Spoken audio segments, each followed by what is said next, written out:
Welcome to Stories for Sleep, a place where stories are not only meant to be understood, but to be felt. A place where you can listen to the mysteries of the universe, carried by a slow rhythm, deep and gentle, like a dream, quietly unfolding. In this video, we will explore together the most relaxing facts about the mysteries of the universe to help you fall asleep. Not to explain everything, but to gently guide you into a wider space where not everything needs to be clear. From the perspective of Carl Gustav Jung, sometimes letting go of the need to understand is exactly how the mind finds rest. If you feel that these stories help you relax and sleep more deeply, please consider subscribing to the Stories for Sleep channel so we can continue this quiet journey together on many peaceful nights to come. And now, take a soft breath in and let us begin. Night has fallen, and as the familiar sounds of the day slowly fade away, another space begins to open, not outside, but deep within you. It is a place where gentle questions appear, questions we often ignore during the day. How vast is this universe? Do the things that exist out there truly need to be completely understood? And is it possible to simply feel them without needing an explanation? We often believe that to face the mysteries of the universe, we must have knowledge, answers, clarity. But from the perspective of Carl Gustav Jung, not everything profound needs to be understood through reason. Sometimes, letting go of the need to control opens the door to a fuller experience. A state where you are no longer trying to grasp the universe, but simply allowing it to drift gently through your mind. This video is not meant to explain all the mysteries out there. It does not attempt to provide final answers. Instead, it is a very slow journey, very gentle, guiding you through strange, beautiful truths of the universe. Truths that are sometimes impossible to fully understand. A journey where each idea is like a small wave, carrying you away from the thoughts of the day and closer to a deep state of relaxation. You do not need to remember anything. You do not need to analyze. You do not need to try to understand. Just listen and allow each image, each idea, to pass by like quiet stars, moving slowly through the night. Because sometimes, what you truly need before sleep is not an answer, but a feeling that you are part of something far greater than yourself, and that everything is still unfolding gently out there, a universe that never sleeps. When you close your reftableave.org eyes and allow the final sounds of the day to dissolve into silence, something very quiet begins to open. Not a clear image, not a specific thought, but a feeling of vastness, beyond anything the mind can truly grasp. The universe is always there. It does not sleep. It does not stop. It does not wait. It does not need us to understand it in order to exist. And somehow, that brings a deep sense of relief. We are used to believing that everything must be understood, named, explained, controlled. But when we face the universe, all of those things suddenly seem small. Not because they are meaningless, but because they are no longer necessary. Carl Gustav Jung once said, "Who looks outside dreams, who looks inside awakes." And perhaps the universe out there is not only a physical space, it is also a mirror, a way for us to look inward, because the vastness you feel does not exist only among the stars. It also exists within you. When you imagine the endless emptiness, the distant galaxies, the invisible forces you cannot see, something interesting happens. You are not simply thinking about the universe, you are experiencing a part of it. Not through knowledge, but through feeling. The universe does not need to be fully understood to be deeply felt. And sometimes, not understanding at all creates a very special space. A space where you no longer need to try, no longer need to search for answers, no longer need to solve anything. You simply exist there. If you listen carefully, you may realize something surprising. The universe is not as noisy as we imagine. It is not a place of chaotic motion. It is movement, but very slow, very deep, almost silent. Stars are born and die over millions of years. Galaxies drift past one another across spans of time the human mind cannot truly imagine. Everything happens, but nothing rushes, nothing hurries, nothing demands an immediate ending. And when you realize this, something inside you also begins to change. Your breathing slows. Your body becomes lighter. Your mind no longer needs to chase every thought. You begin to drift, not toward any particular place, but into a state very close to sleep. Jung once said, "The privilege of a lifetime is to become who you truly are." And perhaps, in moments like this, when you are no longer trying to become anything, you are closer to yourself than ever before. Not the version you present to the world, but the deeper version, the quieter one, the wider one. Like the universe itself, invisible forces out there hold planets in motion, hold galaxies together, and inside you, there are invisible forces too, emotions, memories, layers of the unconscious, all quietly operating, even when you are unaware. You do not need to control them. You do not need to understand them completely. They still function, still keep your system moving. And when you accept that, a gentle sense of trust appears, that not everything must be explained, that not everything unknown is frightening. Sometimes it is simply a part of existence. If you notice, the biggest questions about the universe are also the ones without final answers. How did the universe begin? How will it end? What exists beyond it? And yet, even without answers, the universe still exists, still moves, still unfolds, and you are still part of it, which means you do not need to understand the whole picture to belong to it. You already belong from the very beginning, and as you lie here now, in the quiet of the night, listening to these ideas drifting past, you do not need to hold on to them. You do not need to remember them. You do not need to analyze them. Just let them pass, like stars, appearing quietly, then disappearing into the darkness, and you remain there, lighter, slower, more peaceful. The universe never sleeps, but you can. And perhaps, in sleep, you do not leave the universe. You simply drift deeper into it, very softly, very slowly, very naturally. What we cannot see. Once you become familiar with that feeling of drifting through vast space, once the mind stops trying to grasp every thought, something else begins to appear. A gentle realization that what we see is only a very small part of reality. Light, the thing that allows us to see everything, is also the limit of our perception. We trust what our eyes can see, the night sky, the stars, the faint band of the Milky Way. But if you step back and look more deeply, you may realize that all of it is only a thin layer of reality. The universe is not only light, it is also made of things you cannot see. Radio waves passing quietly through you, even at this very moment. X-rays, gamma rays, forms of energy that human eyes cannot perceive. They are still there, still moving, still existing, even if you never notice them. And beyond that, there are things even more invisible, forms of matter that emit no light, reflect no light, and do not interact in familiar ways.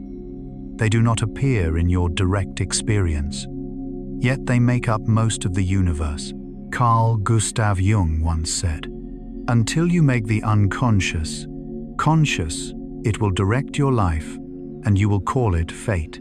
Perhaps the universe is similar to the human mind. Most of what is operating lies outside our awareness. You do not see it, yet it is there. You do not understand it, yet it influences everything. Telescopes are like translators, not because they create the universe, but because they help us hear what our senses cannot. They transform invisible signals into images, into data, into something we can approach. And even then, we are only touching the surface, a very thin surface of a much greater reality. If you pause and truly feel this, something peaceful appears. You do not need to see everything for it to exist. You do not need to understand everything for it to have meaning. Some things are happening without needing your awareness, and that is not frightening. It is natural. Inside you, there are invisible regions too, thoughts without names, emotions not yet understood, deep layers of the mind quietly operating like unseen currents. You do not need to control them. You do not need to illuminate them all. They continue to hold you together, just as invisible forces in the universe hold galaxies from drifting apart. If you relax a little more, you may realize something interesting. Not seeing everything is actually an important part of the experience. Because if you could see everything, there would be no room left for wonder, no space for imagination, no quiet place for the mind to rest. And in that darkness, in what remains unknown, there is a deep stillness, a stillness you do not need to fill. Just be there. Feel it, just as you are listening now. You do not need to understand everything. You do not need to grasp every idea. Just allow these thoughts to pass through you, like invisible signals moving through space. You do not see them, yet you still feel them. And perhaps that is enough, because the universe is not made only of what you can see, but also of everything you cannot see, yet which is still there, very close, very quiet, and very real. Tôi sẽ tiếp tục với vai trò chuyên gia dịch thuật Việt. Anh giữ nguyên nội dung đầy đủ không thêm hoặc lược bỏ và duy trì văn phong nhẹ nhàng sâu lắng mang tinh thần Carl Jung, phù hợp để thư giãn trước khi ngủ.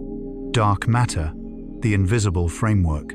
And as you begin to grow familiar with the idea that most of the universe is invisible, that what we see is only a thin layer of reality, there is something even deeper waiting to be felt.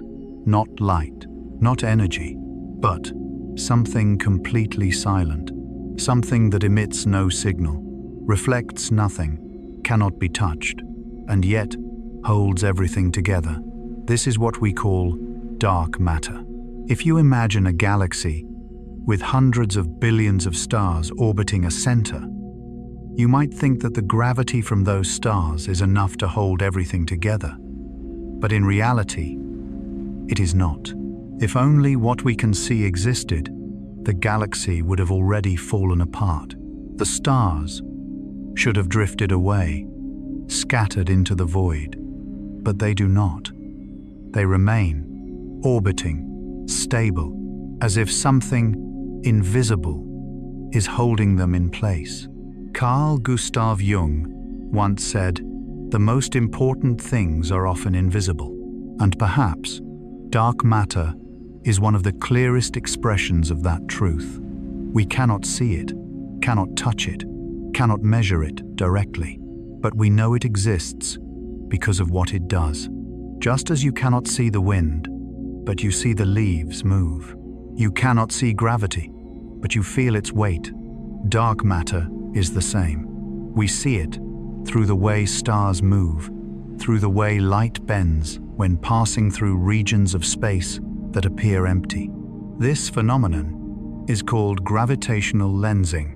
Light, when passing near a massive object, is bent, and sometimes it is bent by something we cannot see, which means something is there, a mass, a structure, an invisible framework supporting the universe. If you pause for a moment and truly feel this, you may sense a quiet kind of wonder that the most important things are not always visible, not always clear, not always nameable. Within you, there are also forms of dark matter, unconscious parts, deep beliefs, unspoken emotions. You do not see them, yet they shape how you think, how you feel, how you respond to the world. Jung once said, "Until you make the unconscious conscious, it will direct your life and you will call it fate."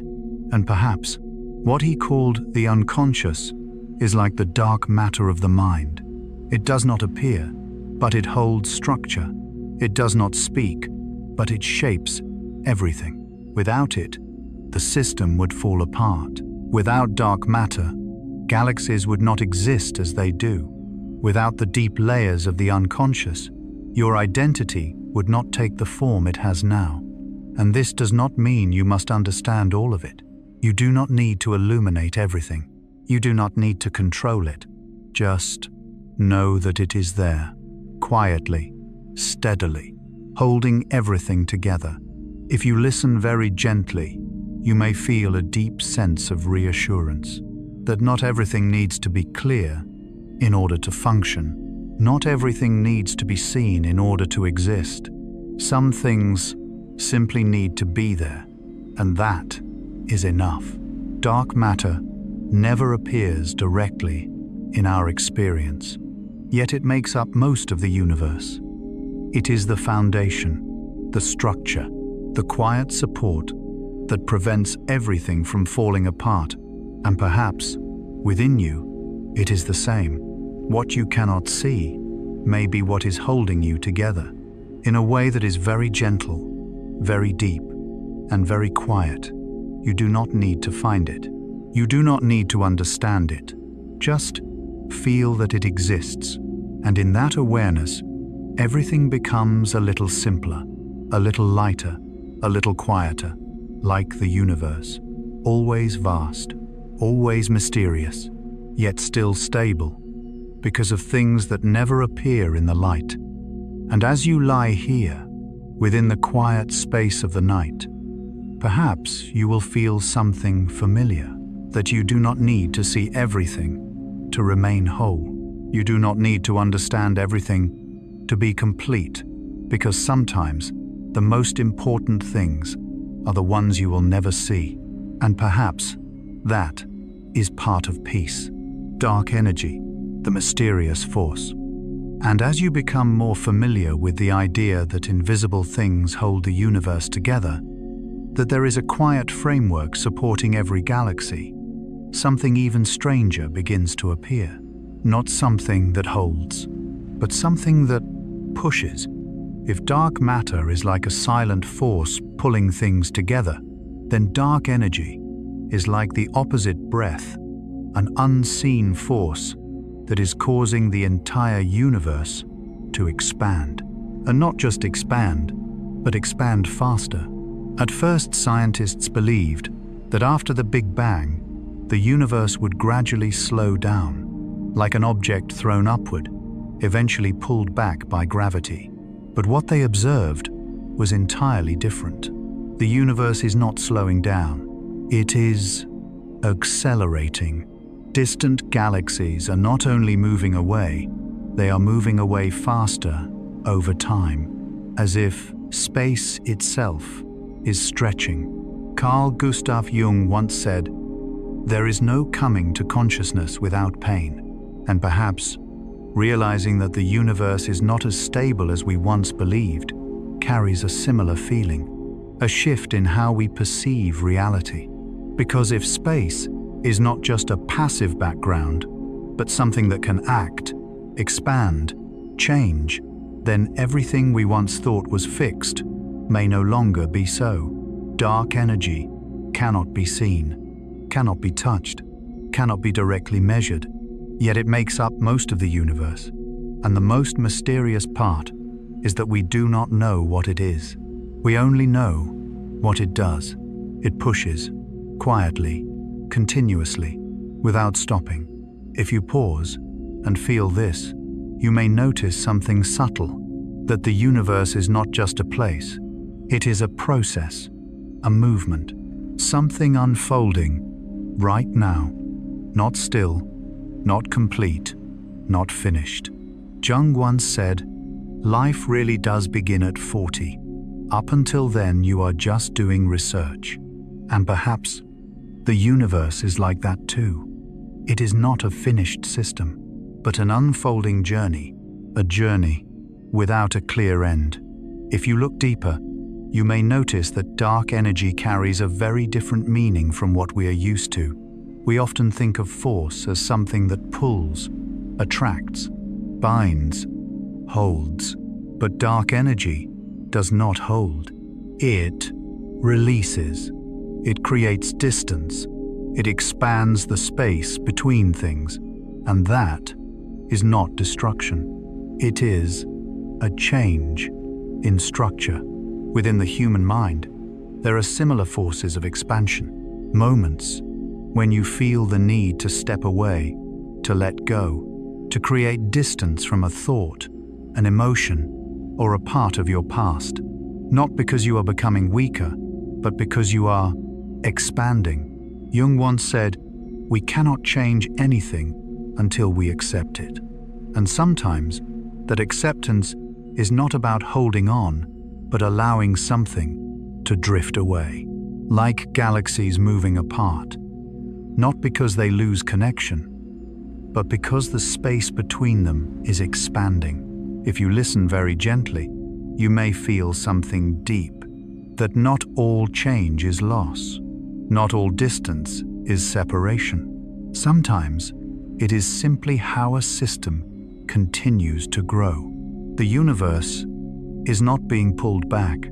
It is expanding. Your mind is the same. You do not need to hold on to every thought. You do not need to keep every emotion. You can let them drift. Let them create space. Let the inner space within you expand. A little wider, a little quieter. Dark energy has no shape, no sound, no clear presence, yet it determines the future of the universe. It will continue to push everything apart until galaxies become isolated, until light from distant places no longer reaches one another, until the universe becomes very still. A stillness, not because nothing exists, but because everything is too far apart. And if you notice that stillness is not frightening, it is very gentle, very vast, very deep, like the feeling when you release a thought and do not rush to replace it. A space appears, and within that space, there is peace. And perhaps this is what this moment is inviting you to feel. That space is not only something that exists, it is something that acts. And you are not just part of a silent universe. You are part of something that is expanding, a slow movement, a continuous change. And within that movement, you do not need to do anything. No need to understand, no need to control, just relax. Allow everything to drift a little farther away. Let the space within you expand, lighter, deeper, quieter, like the universe, still gently expanding right now. Tôi tiếp tục với vai trò chuyên gia dịch thuật Việt. Anh giữ nguyên nội dung không thêm hay lược bỏ với giọng văn nhẹ nhàng, sâu lắng, mang tinh thần cao dung, phù hợp để thư giãn trước khi ngủ. The horizon of perception. And as you move through the invisible layers of the universe, as you begin to feel that not everything can be seen, not every force can be touched, another boundary, Dhire, emerges. A boundary not made of matter, not formed by walls or distance, but by time itself. You may imagine the universe as an endless ocean, where light is like waves traveling silently. But there is something unique. Light needs time to move. And because the universe has an age, there is a natural limit, the distance that light has been able to travel since everything began. That limit is called the cosmic horizon, but it is not a wall. Nothing stops there. There is no clear edge. It is simply that, beyond that point, light has not yet arrived, and so you cannot see. Carl Gustav Jung once said, "The world will ask you who you are, and if you do not know, the world will tell you." But perhaps the universe is different. It does not tell you what it is. It does not require you to understand. It simply exists up to the limit of what you can perceive, and the rest remains beyond reach. If you pause and gently feel this, you may notice something very subtle, that not everything needs to be seen in order to exist. Perhaps beyond that horizon, there are still countless galaxies, countless structures, countless stories unfolding, but you will never see them, not because they are not real, but because their light has never reached you, and perhaps never will. Within the human mind, there are similar horizons, limits of perception, regions you cannot reach with thought, memories too distant, layers of the unconscious, never illuminated. Jung once said, "Man needs difficulties. They are necessary for health." And perhaps one of the deepest difficulties is accepting that you cannot know everything, cannot see everything, cannot understand it all. But that does not make you incomplete. It makes you human. If you imagine a universe without limits, where you could see everything, understand everything, you might realize there would be no space for wonder, no space for curiosity, no place for the mind to rest. It is because there are things you cannot know that the journey has meaning. It is because there are shadows that light becomes beautiful. And it is because there are limits that you can feel vastness. If you listen slowly, you may realize that the cosmic horizon is not an ending. It is a reminder that there are things not meant to be seen, not because they are hidden, but because they lie beyond your experience. And that is completely okay. You do not need to go everywhere. You do not need to know everything. You do not need to decode all of reality. You only need to be here, in this moment, in the part of the universe you can feel. And when you accept that, a deep sense of ease appears, a feeling that you do not need to cross every boundary, do not need to pull everything into understanding. You can allow part of the universe to remain a mystery, just as you allow parts of yourself to remain unexplained. And in that incompleteness, there is a quiet beauty, a beauty that does not need proof, does not need clarity, only to be felt. The universe does not end at the horizon. It simply stops within your sight, and beyond it, it continues, silently, infinitely, not needing you to see, not needing you to understand, only to exist. And as you lie here, in the quiet of the night, with your mind slowing down, you may notice something gentle, that you do not need to see the entire universe to still be part of it. You do not need to understand everything to be held within its vastness.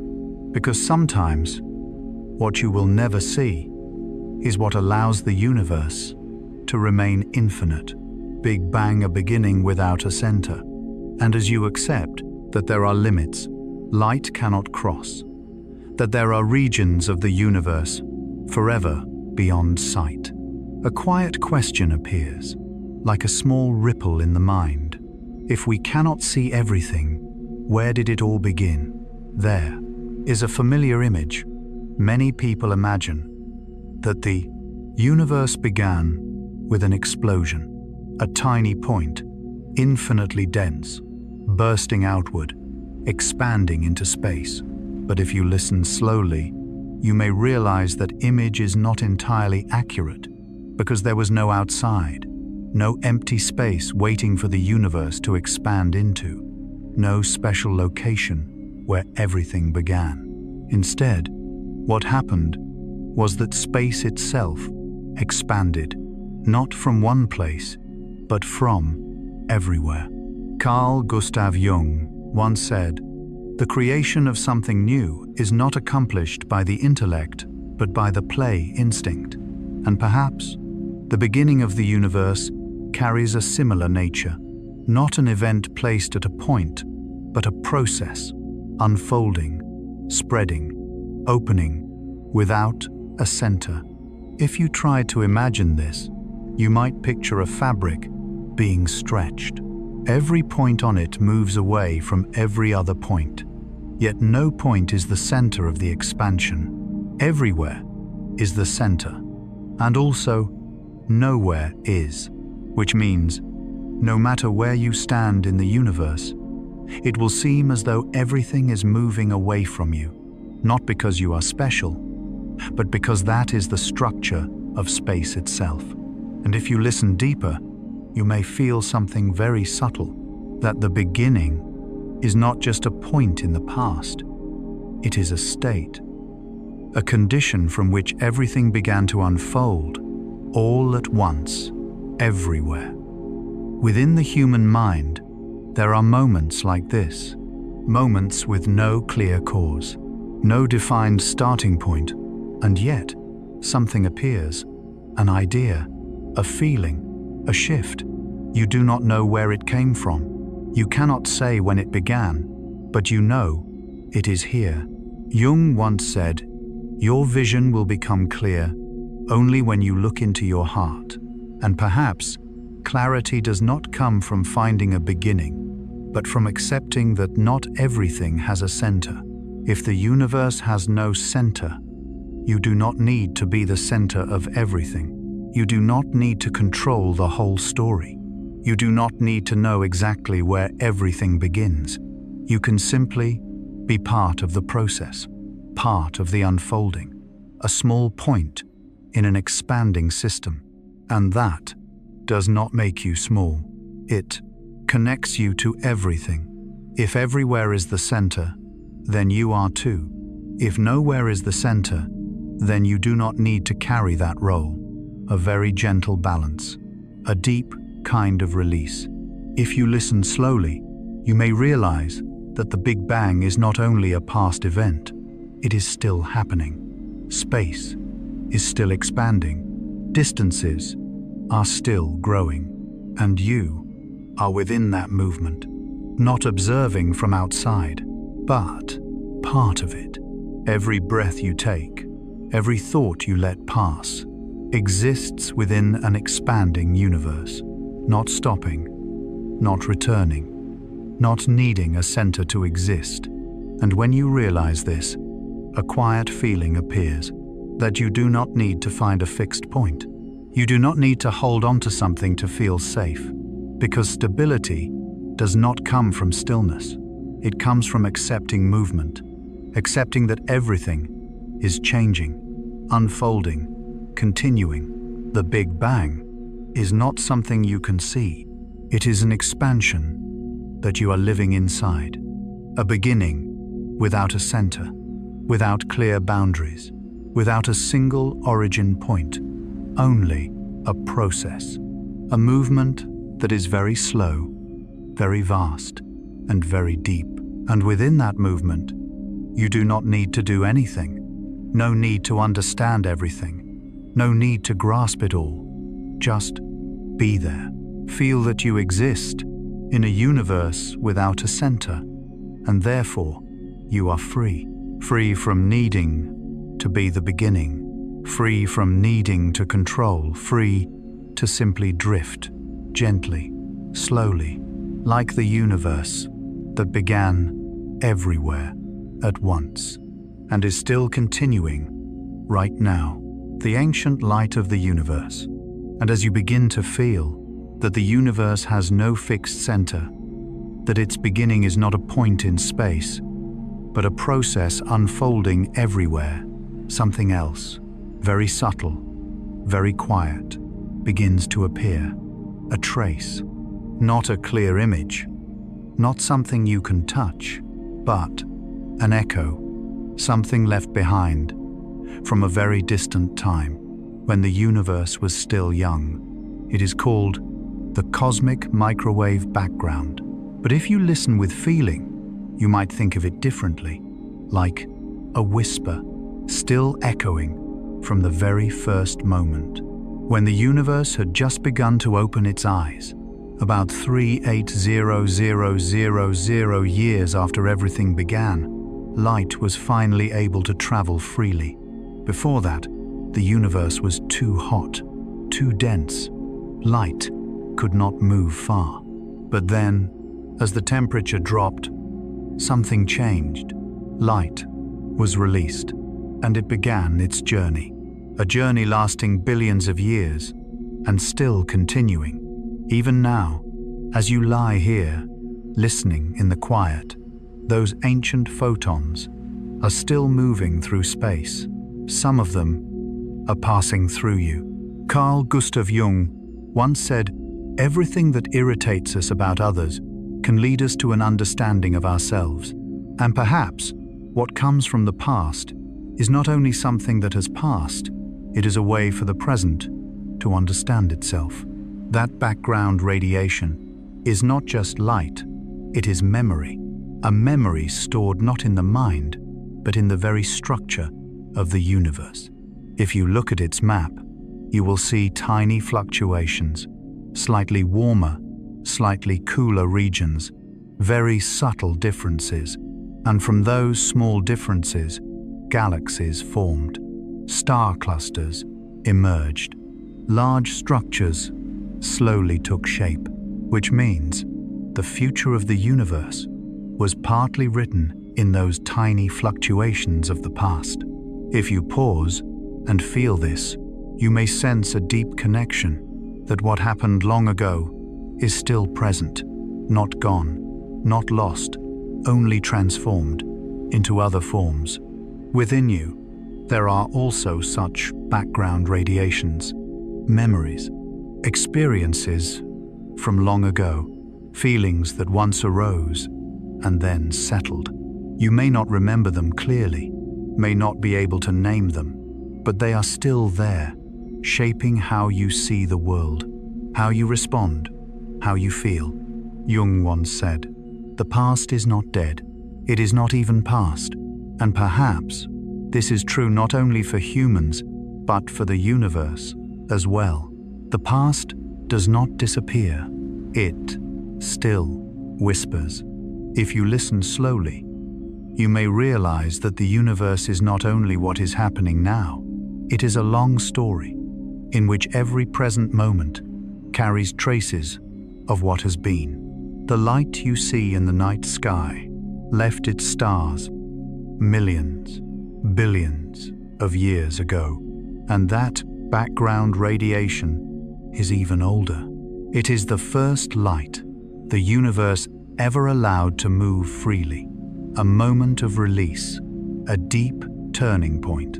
And what is remarkable is that we can still hear it, not with our ears, but through instruments, through science, and deeper still, through imagination.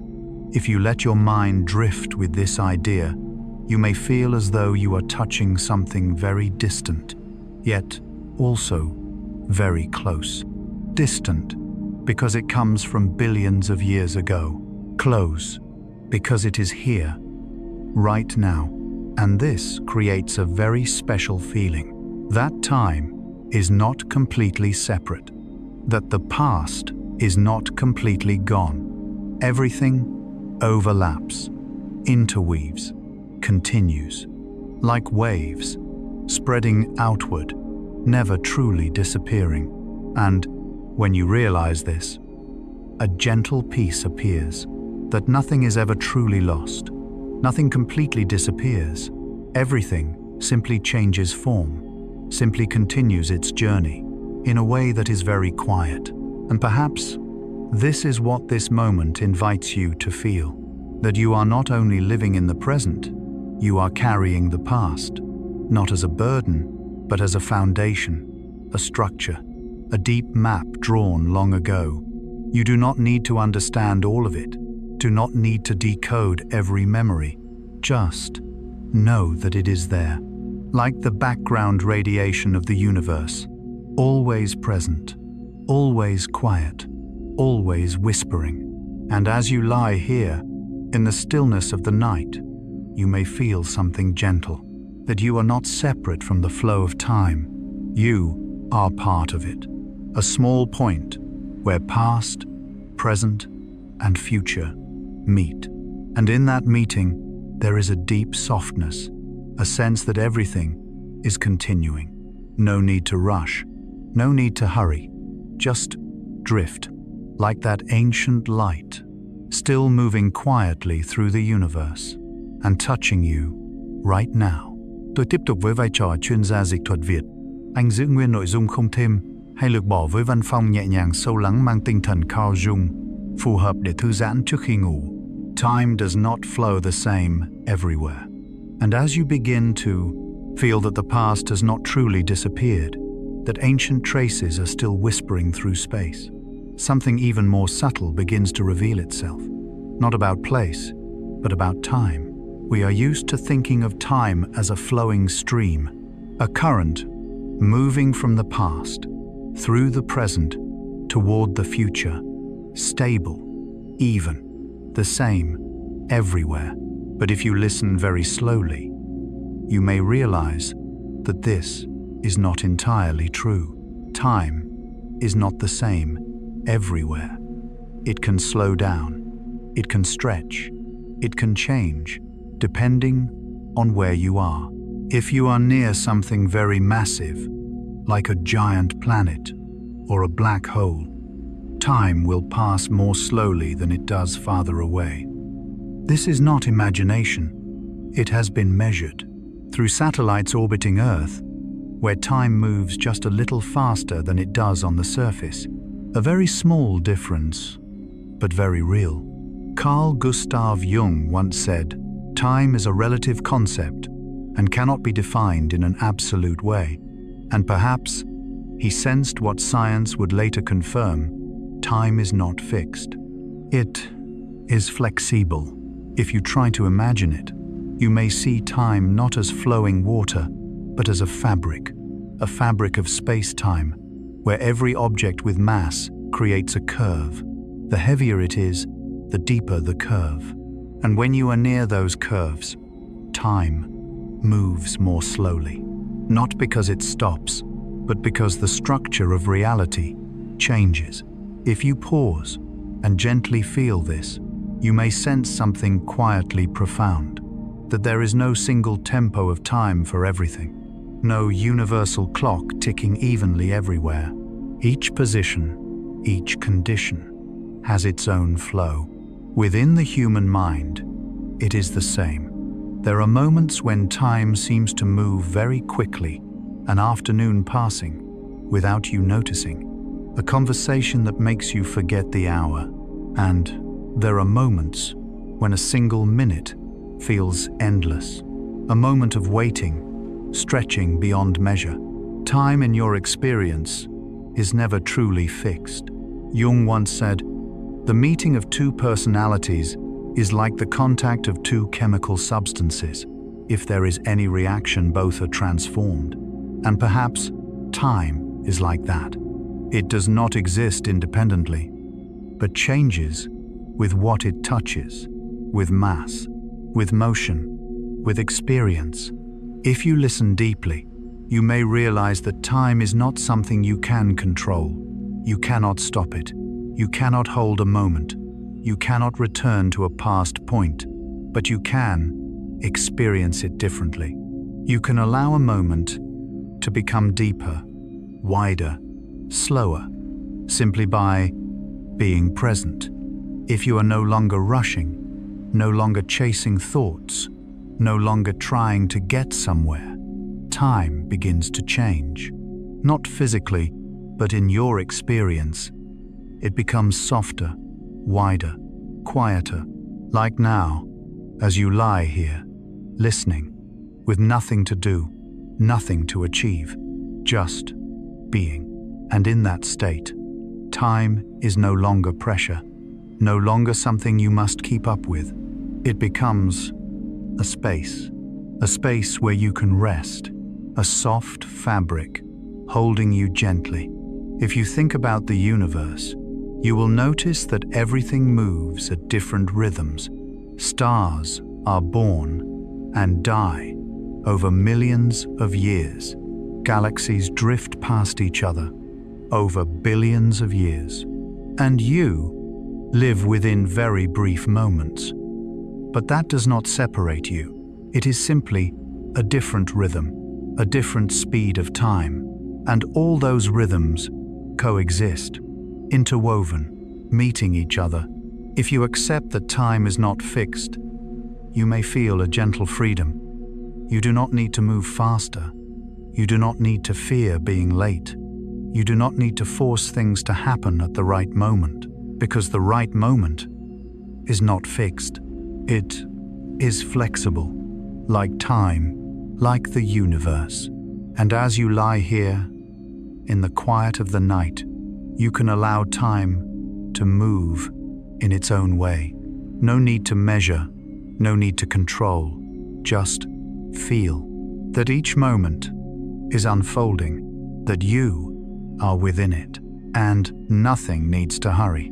Nothing needs to be achieved, only a gentle stream of experience flowing through you, a little slower, a little deeper, a little quieter, just like time is never the same everywhere. And perhaps, right now, it is becoming softer just for you. Black holes where reality bends. And as you begin to feel that time does not flow the same everywhere, that the structure of reality itself can stretch, soften, like fabric, another doorway begins to open, a place where not only time, but space itself is bent to its limit, a place very dark, very deep, and very quiet. We call it a black hole. But if you listen with feeling, it is not just a hole, it is a region where familiar rules begin to lose their meaning, a place where what once felt certain slowly becomes uncertain. Light, the fastest thing we know when passing near a black hole, can be bent, not because it weakens, but because space itself is curved, like fabric pulled downward, so deeply that everything passing by must change its path. And if light comes too close, it will never return, not because it is held in the usual way, but because every path leads inward. There is no escape.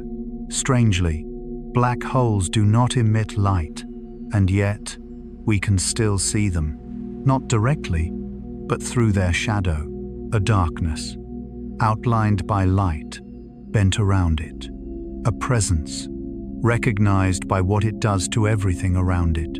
Carl Gustav Jung once said, "One does not become enlightened by imagining figures of light, but by making the darkness conscious."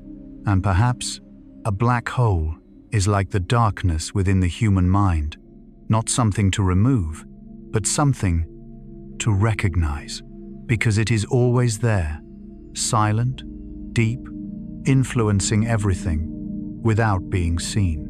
If you go deeper still, you reach an even stranger idea, that at the center of a black hole, there may be a singularity, a point of infinity, where density becomes infinite, where all known equations no longer work, not because they are wrong, but because they are not enough.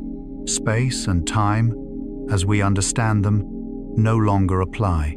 If you pause and feel this, you may sense something profound, that there are places where human understanding stops, not because we did not try hard enough, but because reality is deeper than what we can grasp. Within the human mind, there are also such black holes, places you avoid, memories too deep, emotions too intense, parts of yourself you have not yet faced. You may feel their shadow, through reactions without clear reason, through fears without name, through emotions that arise and fade without explanation, but you do not see them directly.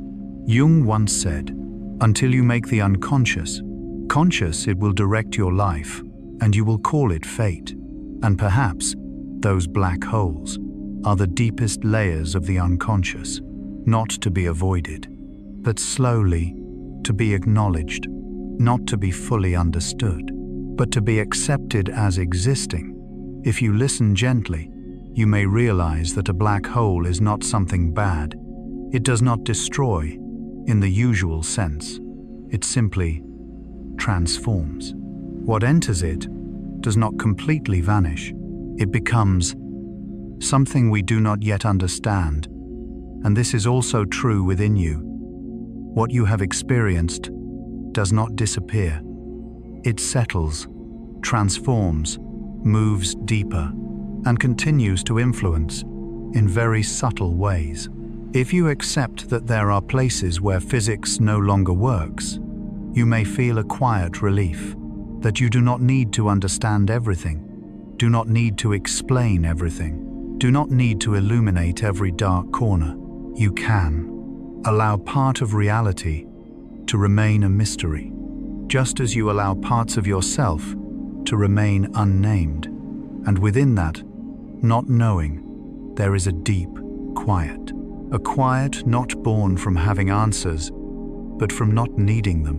A black hole is where everything slows down. Time almost stops. From an outside view, a complete stillness, a space where familiar motion loses meaning.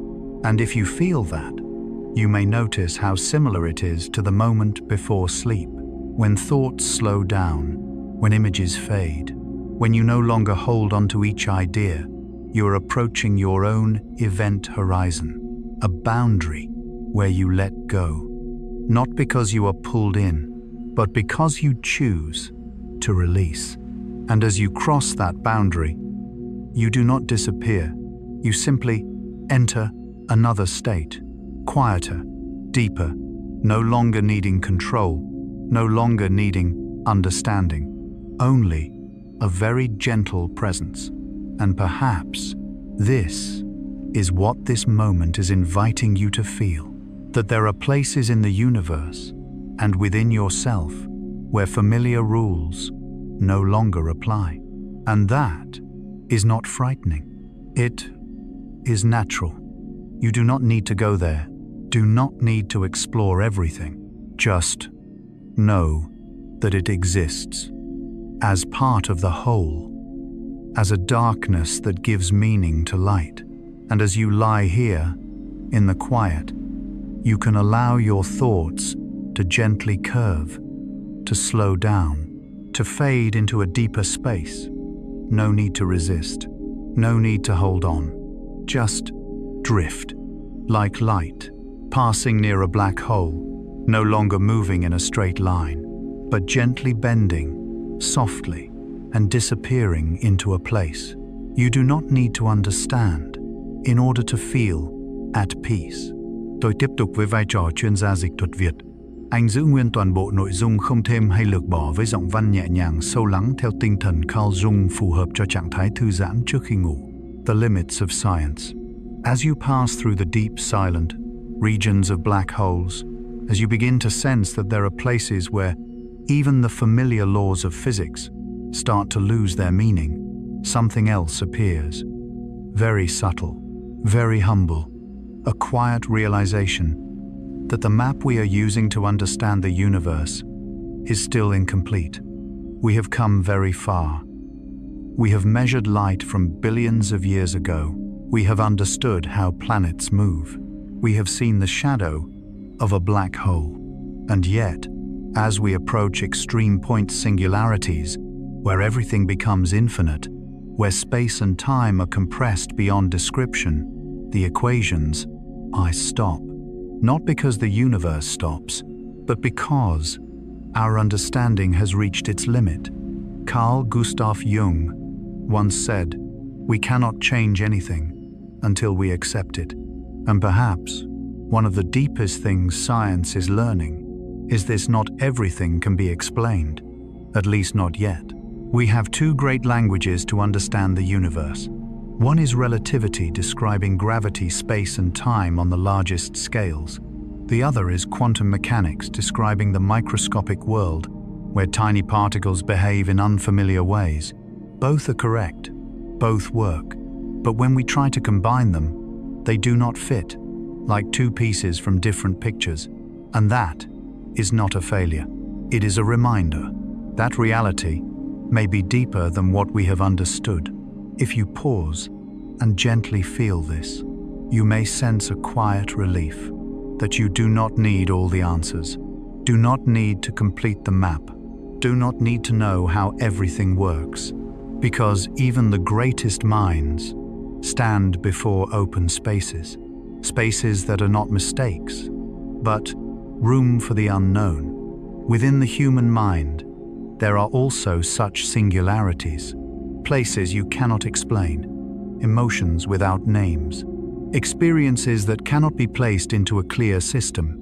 You may try to understand, try to analyze, try to piece everything together, but there will always be parts that do not fit.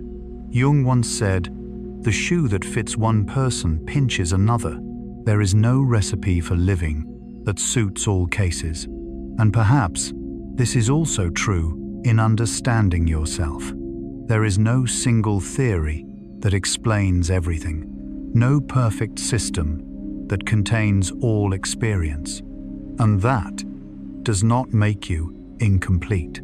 It makes you human. If you listen deeply, you may realize that science is not a collection of answers.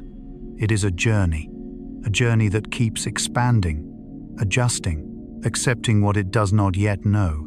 And perhaps this is also how your mind works. You do not need to fully understand yourself. Do not need to decode every thought. Do not need to fix everything unclear. You can allow part of yourself to remain a mystery, like the universe, like the regions where equations no longer work. If you imagine a map, you will see that every map has its limits, not because the world ends there, but because the explorer has not gone further. And perhaps the universe is the same. Our map stops at some point, but reality continues, quietly, vastly, without needing to be drawn to exist. And when you realize this, a gentle peace appears. You do not need to know the entire path, do not need to see the whole journey, only to walk step by step, to feel each moment, to accept that there are places you have not reached, and perhaps never will. But that does not make your journey any less meaningful. In fact, those unknown spaces make it deeper. If everything were already known, there would be nothing left to discover, nothing left to feel, nothing left to wonder about. And perhaps the most beautiful part of the universe is not what we understand, but what is still waiting. Not to be explained immediately, but to be felt. And as you lie here in the quiet of the night, you can allow yourself not to know, not to understand everything, not to be complete.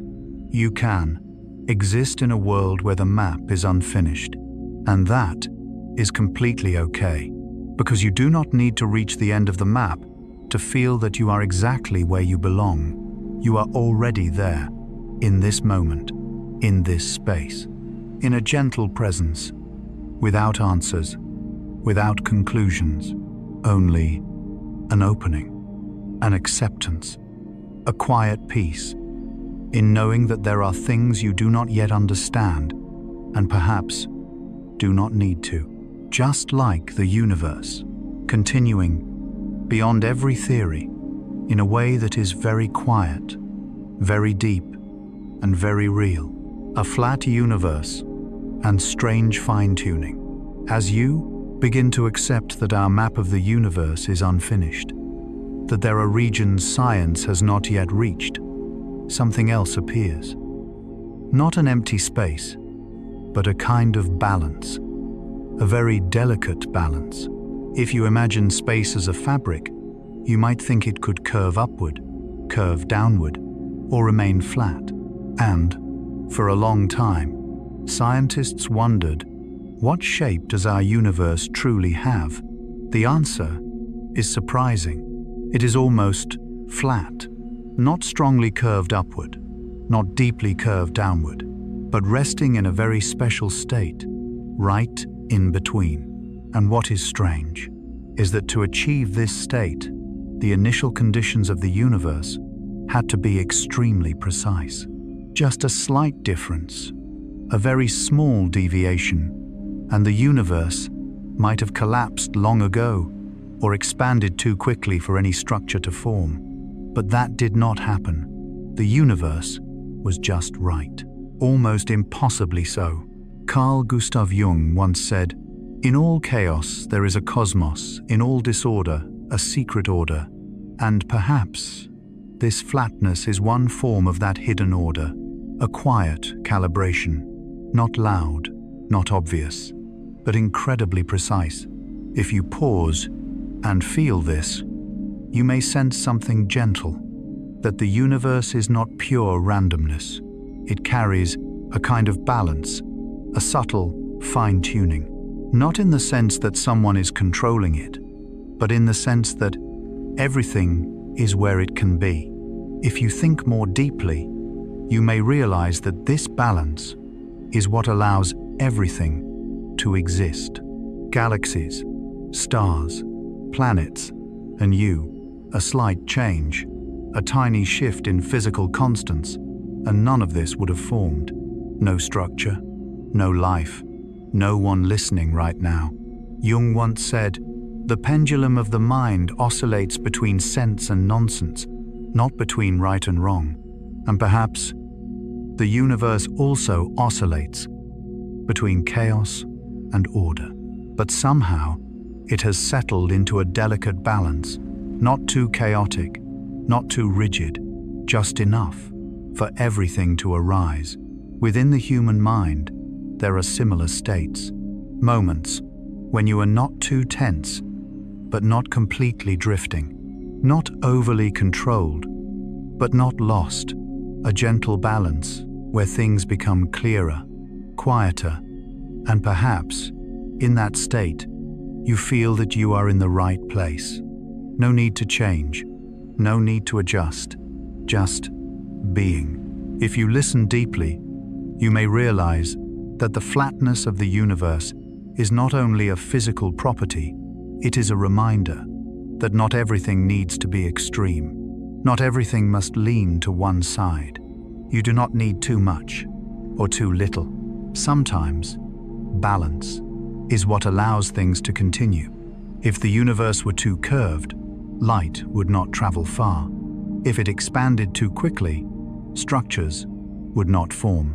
But in that just enough state, everything can exist. And you can too. You do not need to be perfect. Do not need to reach an ideal state.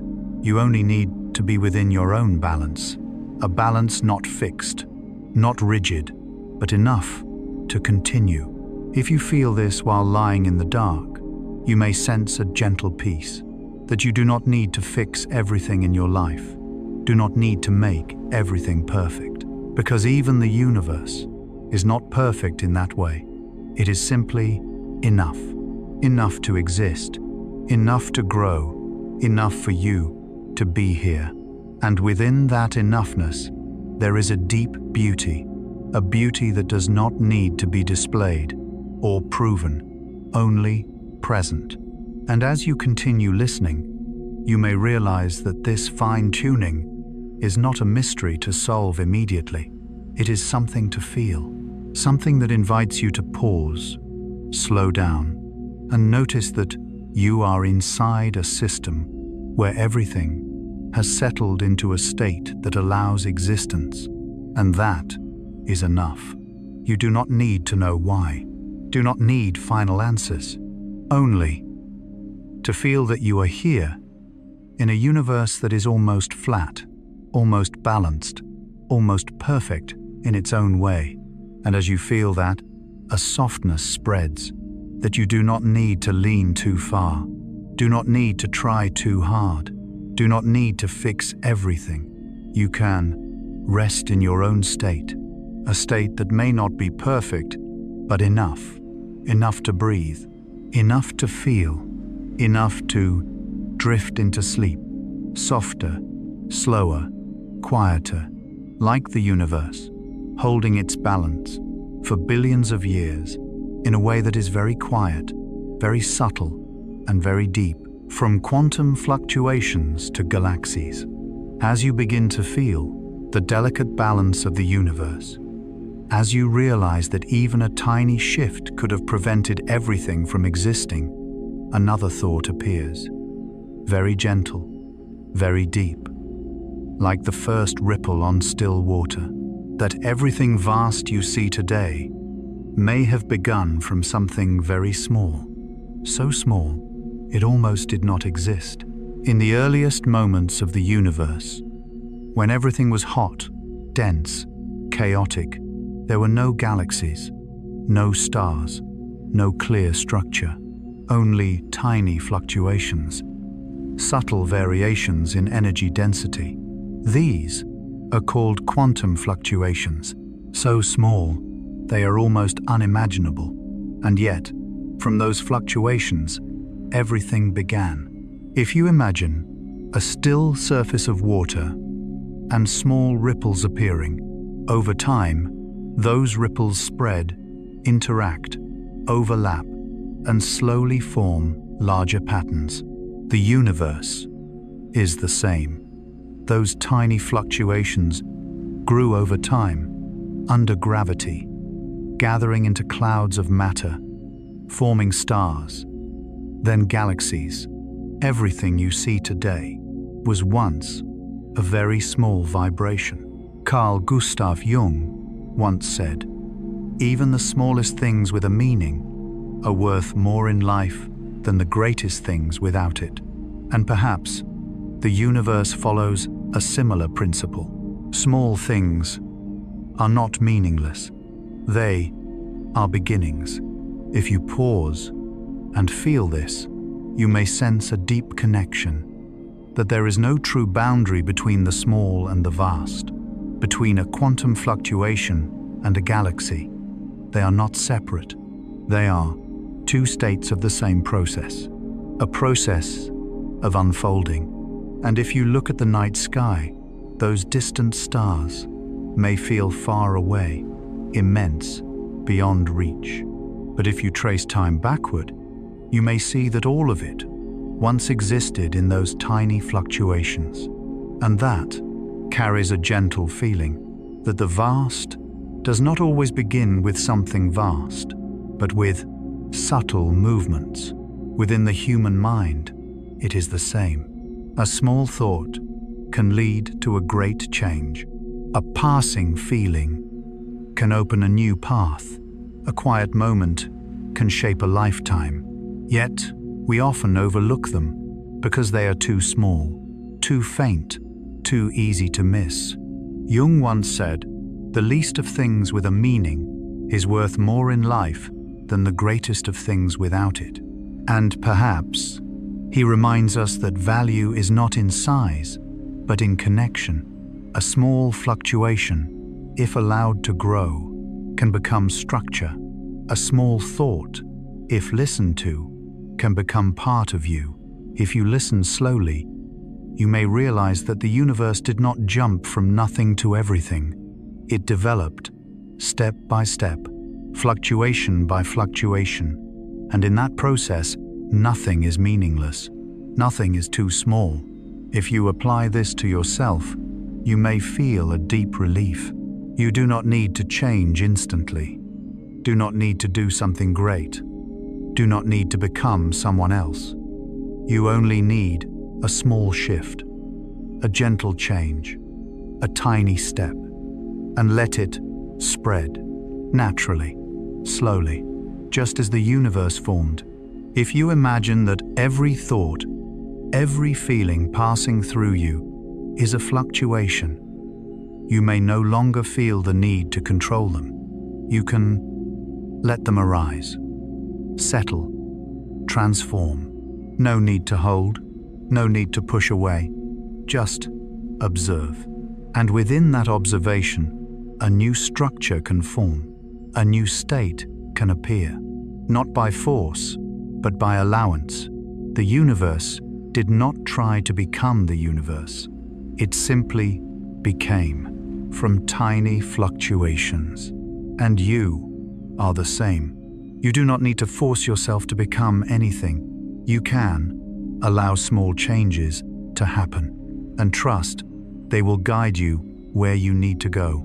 And as you lie here, etched in the quiet, you may feel those subtle fluctuations within yourself, your breath, your heartbeat, passing thoughts, all very soft, very subtle, yet they are there, and they are the foundation. If you do not interfere, do not rush, do not try to control, you may notice that everything arranges itself naturally, just as quantum fluctuations became galaxies.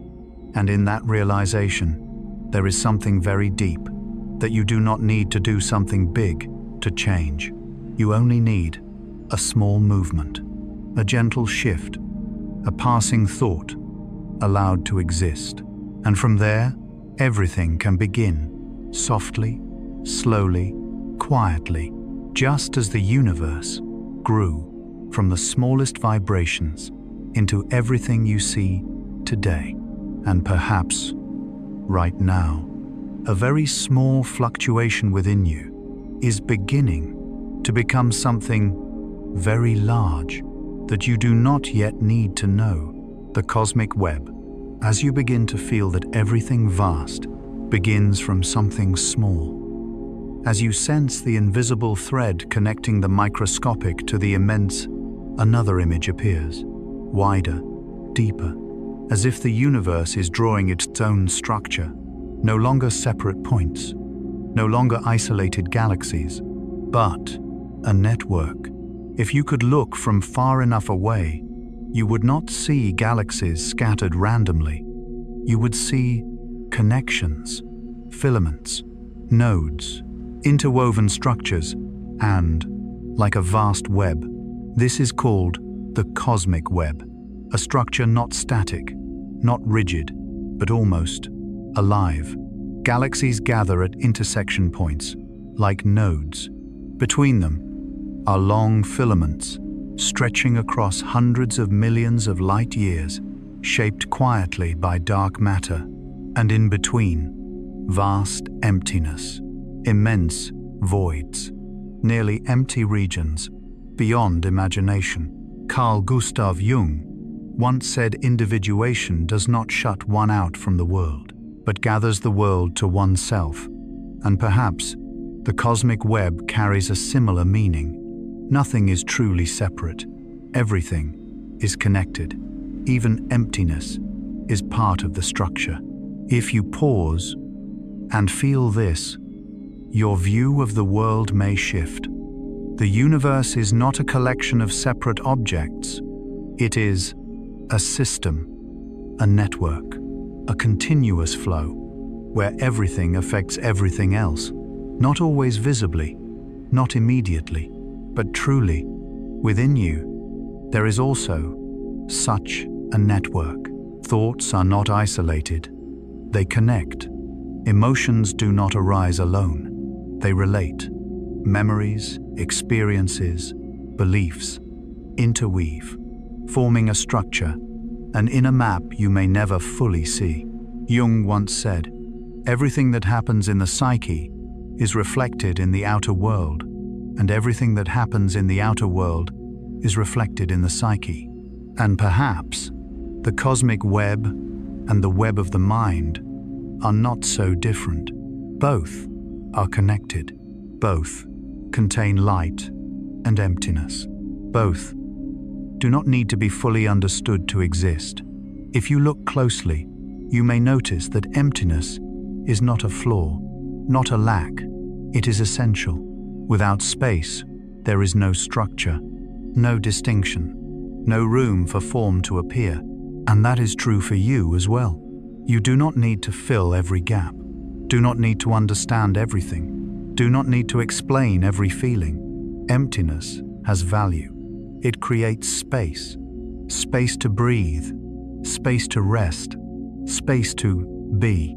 If you listen slowly, you may feel that the cosmic web is not still. It moves, very slowly, very deeply. Galaxies drift along invisible threads. Matter gathers. Voids expand. Everything is changing, but quietly, without urgency. Simply happening, just like your mind right now. Thoughts come and go. Emotions arise and fade. Connections form and shift. No need to control, no need to arrange. Only allow. And as you feel this in the darkness, a gentle peace appears. You do not need to separate yourself from the world. You are not isolated. You are not alone. You are part of something vast, a network you do not need to fully see to belong to. And within that network, everything has its place. Even what you do not understand, even emptiness, even what is unfinished, everything is included. And as you soften further, you may feel something deeper. You do not need to hold everything together. Do not need to connect every point. Do not need to understand the whole structure. You only need to be within it, a small point, a node, a part of the flow. And that is enough. The universe does not ask you to understand it. It simply connects you to it, quietly, naturally. And as you realize this, you can let go just a little. Let go of the need to control, to analyze, to make everything clear. You can drift within a network that does not need completion, within a system that does not need explanation, only presence, like a small star within a vast structure, not knowing everything, yet still belonging. And in that sense of belonging, there is a deep quiet, a quiet that gently guides you into sleep. Tôi tiếp tục dịch với vai trò chuyên gia dịch thuật Việt. Anh giữ nguyên nội dung không thêm hay lược bỏ với giọng văn nhẹ nhàng sâu lắng theo tinh thần Carl Jung, phù hợp để thư giãn trước khi ngủ. Extreme phenomena. As you begin to sense that the universe is a living network, where everything connects in silence, where invisible threads weave a vast structure, another truth emerges, deeper, stronger, that beneath this stillness there is not absolute calm, but intense motion, a force you cannot hear, cannot see directly, yet is always present. The universe is not quiet. It is violent, but not the kind of violence you imagine. Not loud, not chaotic in sound, but a form of extreme motion, unfolding in absolute silence. Massive stars, at the end of their lives, collapse into neutron stars. Objects so small, only tens of kilometers across, yet containing more mass than the Sunday. Their density so immense that a single spoonful would weigh more than a mountain. And within that compression, space and time are squeezed beyond imagination. And then there are even more extreme forms. Magnetars, objects with magnetic fields so powerful that if you stood too close, the very structure of your atoms would begin to distort. A force that does not need to touch you, yet can alter the nature of matter itself. Carl Gustav Jung once said, "There is no light without shadow, and no psychic wholeness without imperfection." And perhaps the universe is the same. Behind the beauty of stars, are extreme processes. Movements that, if seen directly, might overwhelm you, and yet all of it happens in silence. Gravitational waves, ripples in the fabric of space-time spread outward when black holes collide or when massive objects orbit each other. They make no sound you can hear, and yet they pass through you right now. Tiny ripples, incredibly faint but real. And then gamma ray bursts, the most powerful energy releases we know. In just a few seconds, they can emit more energy than the sun will produce over billions of years. If one occurred near Earth, life could be erased. But you would not feel it, not hear it, not see it coming. It would simply happen. If you pause and feel this, you may sense a deep contrast, that the universe is both extremely violent and deeply silent. The most powerful events occur in the deepest quiet, and this is reflected within you. There are emotions that are very strong, yet never expressed outwardly. Changes that are profound, yet unseen. Collisions within your mind, between thoughts, between parts of yourself, creating waves only you can feel. Jung once said, "The most terrifying thing is to accept oneself completely," and perhaps the violence within you is not something to avoid, but something to understand more gently. Not destruction, but transformation. Stars explode, not as an end, but to create elements. Those elements become planets, water, your body. So those extreme events are what made life possible. Without that violence, there would be no you. If you listen deeply, you may realize that the universe does not divide into peace and chaos.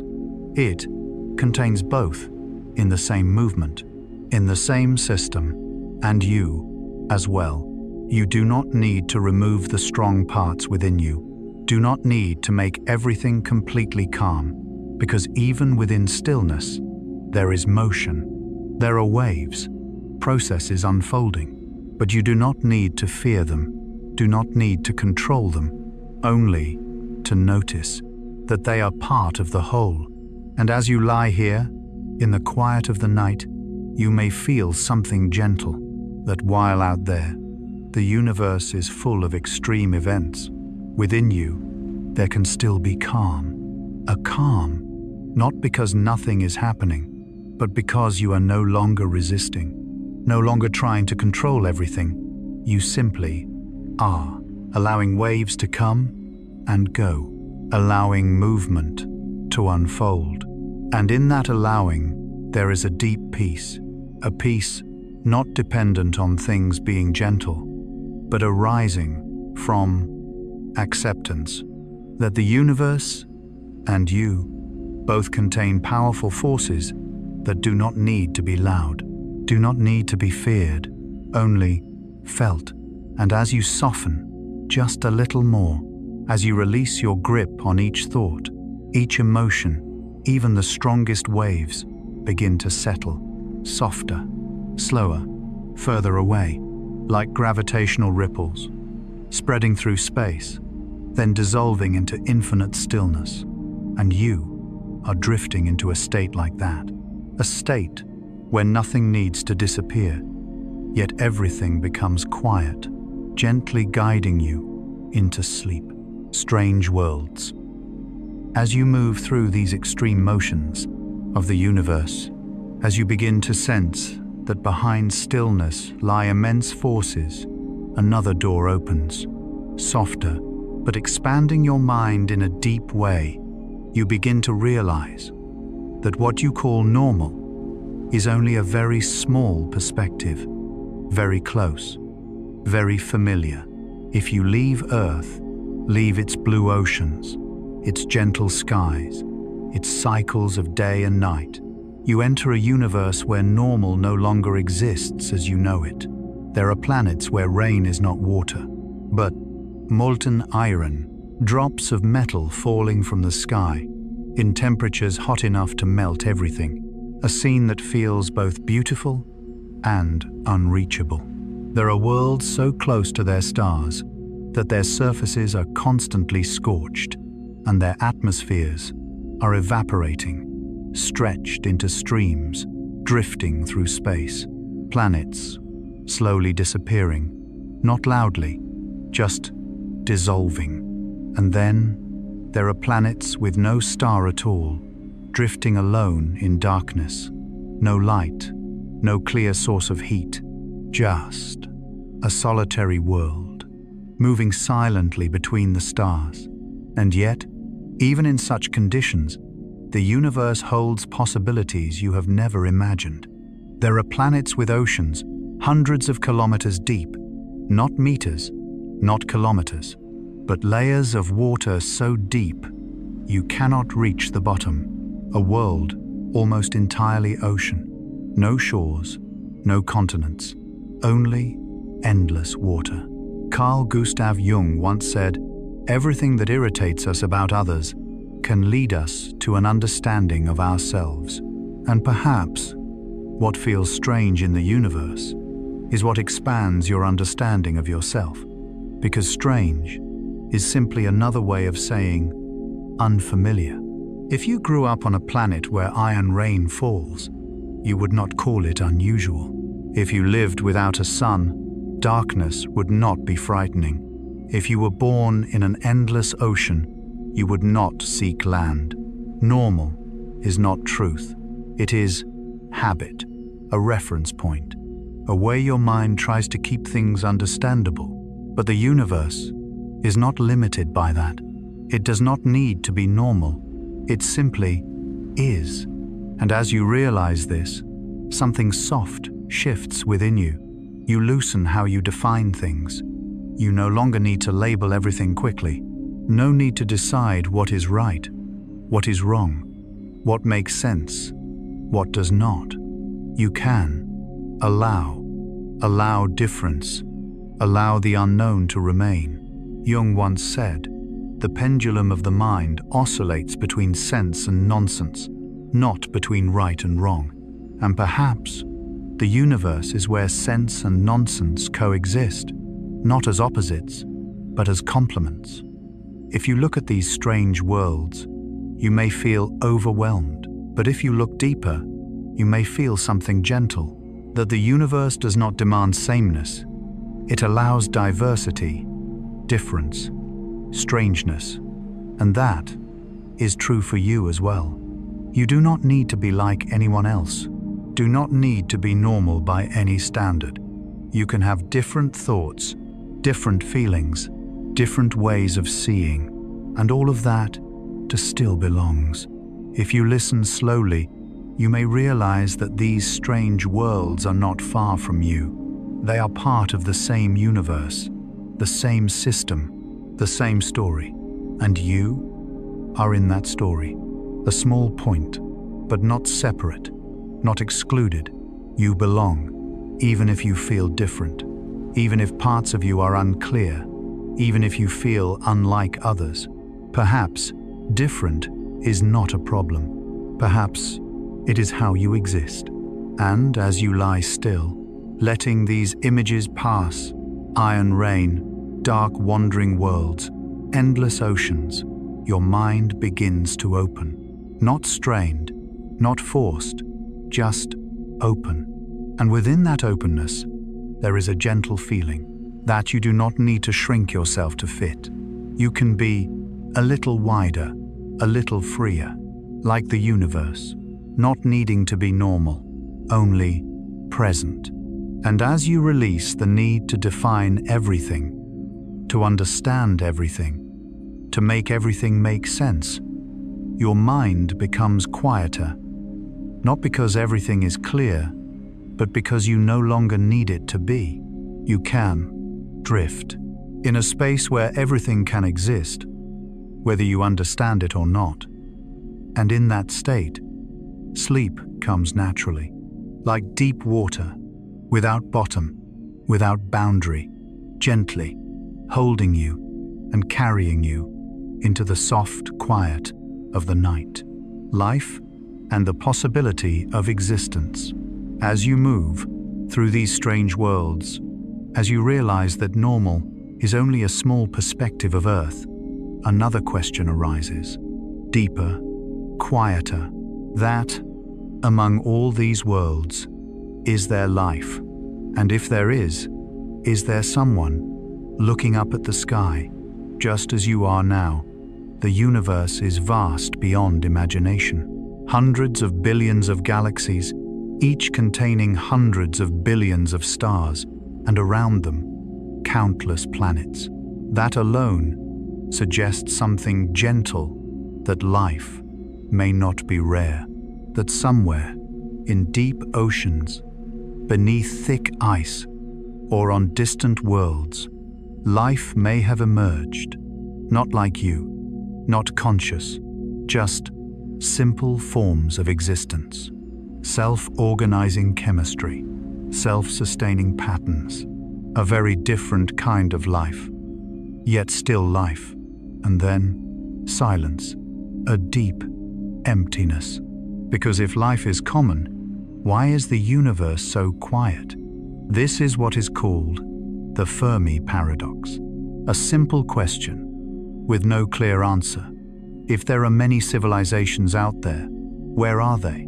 You might imagine that in such a vast universe, if intelligence exists, if civilizations have developed, then at least some signal, some sign would have reached us. But there is nothing, only silence. Carl Gustav Jung once said, "Loneliness does not come from having no people around, but from being unable to communicate the things that seem important to oneself." And perhaps the universe carries a similar silence, not because nothing exists, but because we have not yet connected. Perhaps life is common, but intelligence is rare. Perhaps many planets host simple life, but few reach awareness, self-awareness, the ability to look at the sky and ask, "Who am I?" Or perhaps intelligence does not last long. Civilizations may appear, grow, and disappear before ever meeting each other, like small lights, flashing briefly, then fading, unseen, unremembered. If you feel this slowly, you may sense something strange, a kind of loneliness, and yet something deep. Because if you are among the few beings capable of thinking, feeling, recognizing your own existence, then that is not small, not ordinary. Jung once said, "The privilege of a lifetime is to become who you truly are."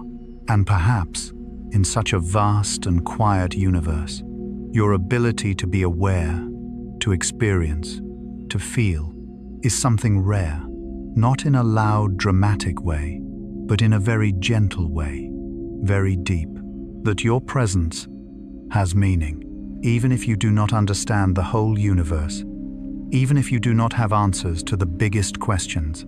You are still here, feeling, existing, and as you lie quietly, listening to the silence of the night, you may notice something, that the silence is not empty.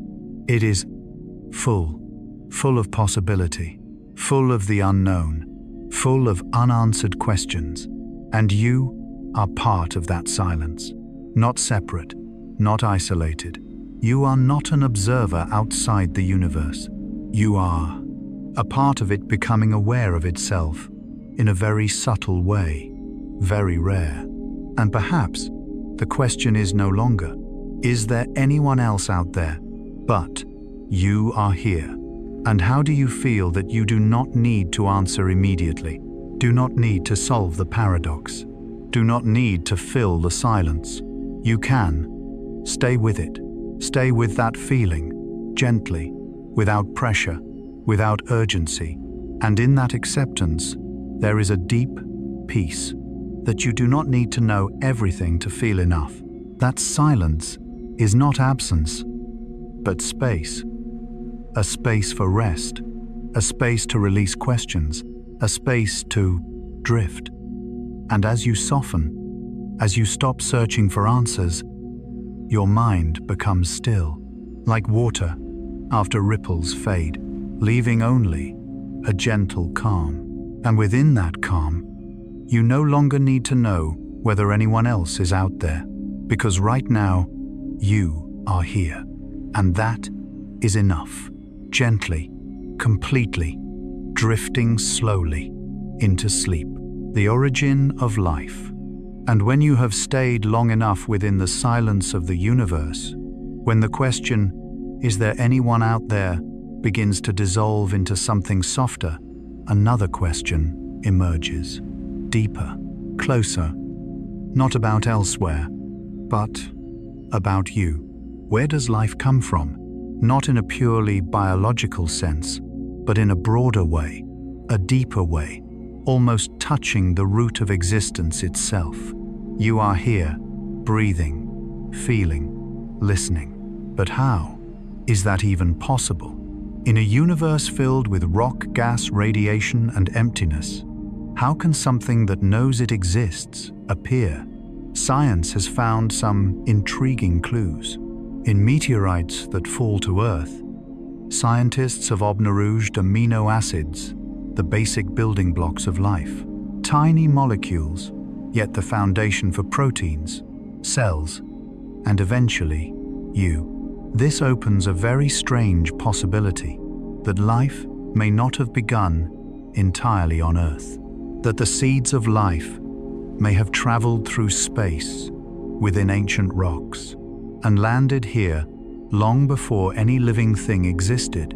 A gentle yet profound thought that you may carry within you a part of a distant universe.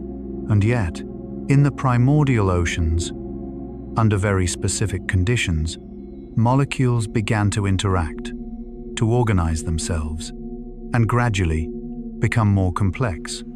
No intention, no plan, only a process, a very slow but continuous transformation. And then, at some point, life appeared. But even today, we do not know exactly how. There is no final answer, no complete explanation, only hypotheses, possibilities, and a deep mystery. Carl Gustav Jung once said, "Life is a question which we must answer, and we have already answered it by the way we live." And perhaps, the question of life's origin is not only scientific, it is existential. You are not only asking, where did life begin? You are touching something deeper. Why can life exist at all? And perhaps that question does not require a clear answer. If you feel this slowly, you may notice a special kind of beauty in not knowing, an openness, a space, a permission. You do not need to decide whether you came from Earth or from distant stars. You do not need to know the exact chain of reactions that created life. You only need to recognize that you are here. And that alone is something profound. That from atoms forged in the cores of stars, from molecules drifting through space, from chemical reactions in ancient oceans, something emerged. That can feel. That can think. That can listen. That is you. Jung once said, "The creation of something new is not accomplished by the intellect, but by the play instinct." And, perhaps, life was not designed in a logical way. It emerged, like a play of the universe, an experiment, a possibility becoming real. If you lie still and notice your body, you may see that life is not an abstract idea. It is happening in each breath, in each heartbeat, in each subtle sensation you may barely notice. You do not need to understand its full origin to feel it. You do not need to know why to live.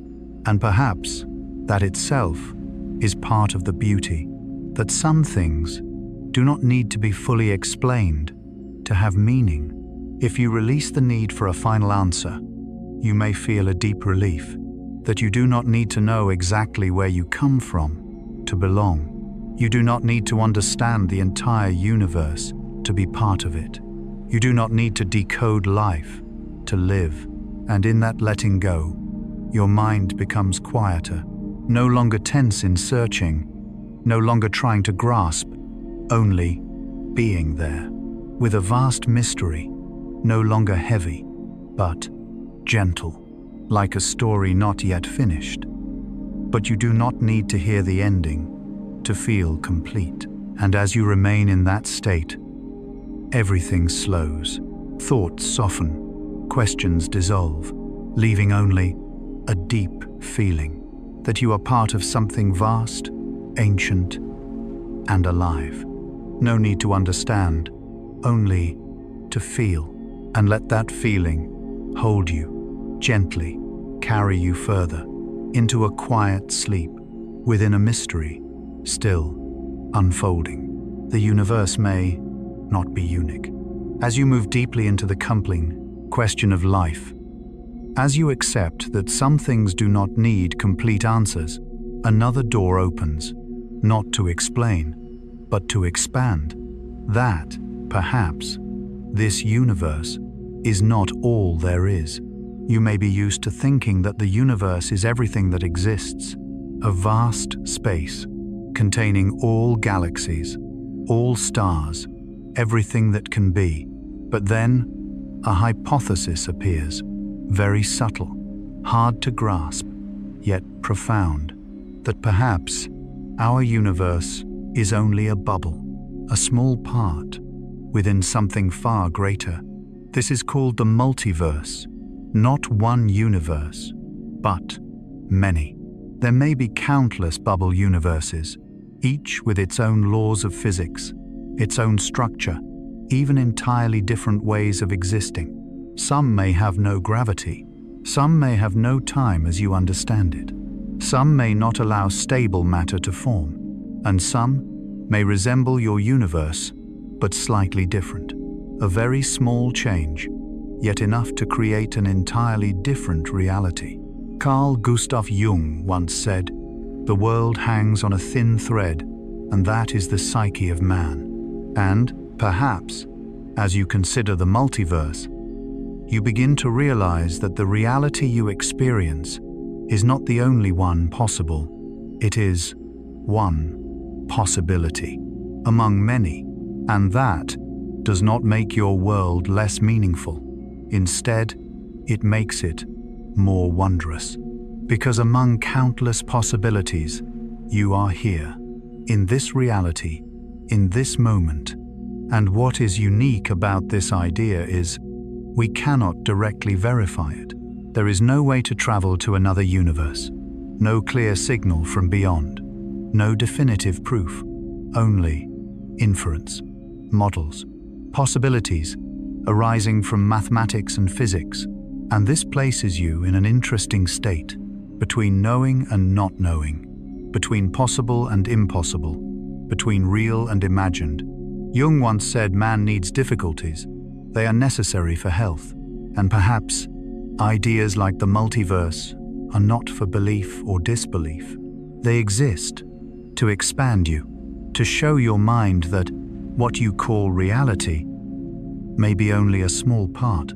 If you pause and feel this, you may sense a gentle lightness, that you do not need to hold everything as absolute truth.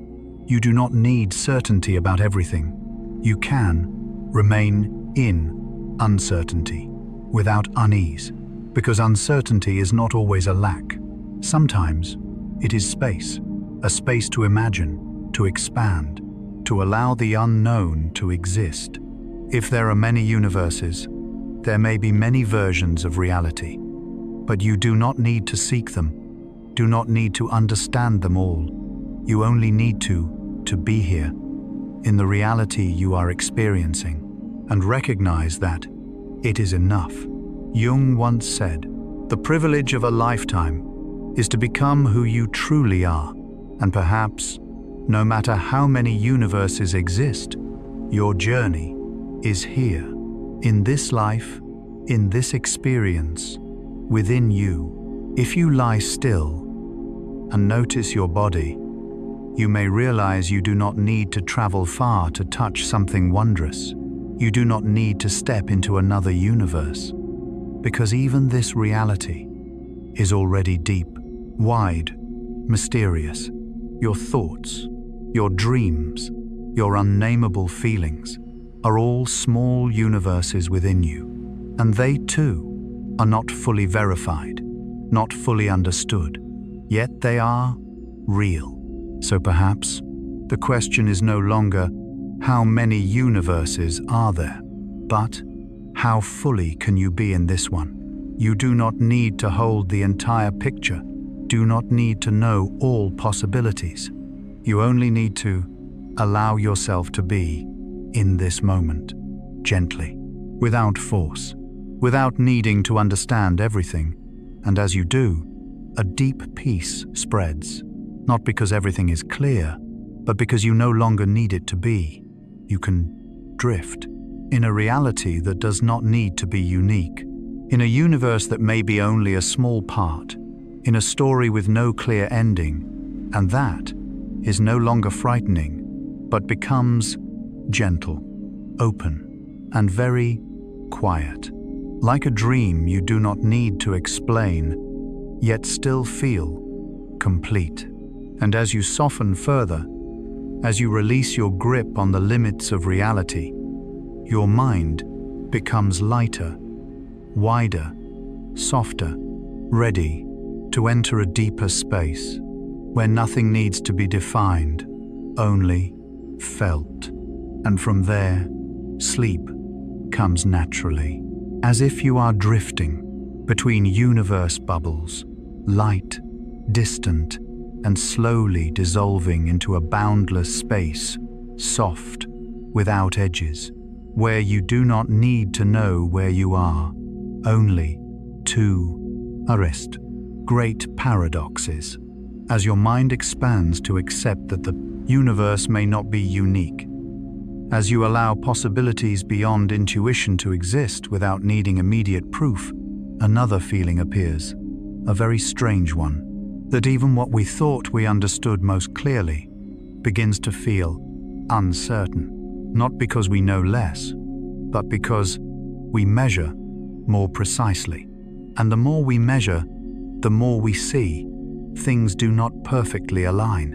In modern science, there are deep paradoxes, not simple unanswered questions, but places where our best theories begin to diverge. One of them is the Hubble tension. When scientists measure the expansion rate of the universe, they use different methods. Some rely on ancient light, some on closer observations, but strangely, the results do not match. They differ slightly, but enough to make us pause, because in science, small discrepancies often point to something deeper, not an error, but a doorway. Then, another question. Why does the universe contain more matter than antimatter? According to theory, they should have been created in nearly equal amounts. And if that were true, they would have annihilated each other, leaving nothing. But you are here. The universe exists, which means there is an imbalance, a very small difference, yet decisive. And then, vacuum energy. When physicists calculate the energy of empty space, they obtain a number. But when compared to observation, the difference is almost unimaginable. Not double, not 10 times, but off by many orders of magnitude. One of the largest discrepancies in scientific history. Carl Gustav Jung once said, "The more we know, the more we realize how little we understand." And perhaps these paradoxes are not signs of failure, but signs that we are touching a boundary, the boundary of understanding. If you feel this slowly, you may notice a subtle shift within, that you no longer need to see knowledge as complete, You no longer need to believe there is a perfect map of reality. You can accept that the map is always unfinished, and that does not reduce its value. It simply makes the journey more alive. Jung once said, "In all chaos, there is a cosmos, in all disorder, a secret order." And perhaps these paradoxes are not chaos, but an order we do not yet see, a deeper structure hidden within the mismatches. If you look at your own life, you may see this is not only in the universe, it is in you. There are times you think you understand something, and then a new experience appears and changes everything. There are times you feel you are right, and later realize there are many perspectives, not because you were wrong, but because reality is more complex, wider, deeper, and that does not need to make you uneasy. It can become a quiet relief, that you do not need absolute certainty. You do not need everything to fit perfectly. You can remain within the gaps, the unfinished places, the unanswered points, and still be at ease as you lie still, letting these ideas pass. You do not need to solve these paradoxes. You do not need to resolve the Hubble tension. Do not need to explain matter imbalance. Do not need to recalculate vacuum energy. You can leave them there as open questions, as empty spaces on the map. And in those spaces, there is room to breathe, room to rest, room to not know. And as you release the need to understand everything, a deep quiet spreads, not because everything is solved, but because you no longer resist the unfinished. You accept that the more we know, the more remains unknown, and that is not a problem.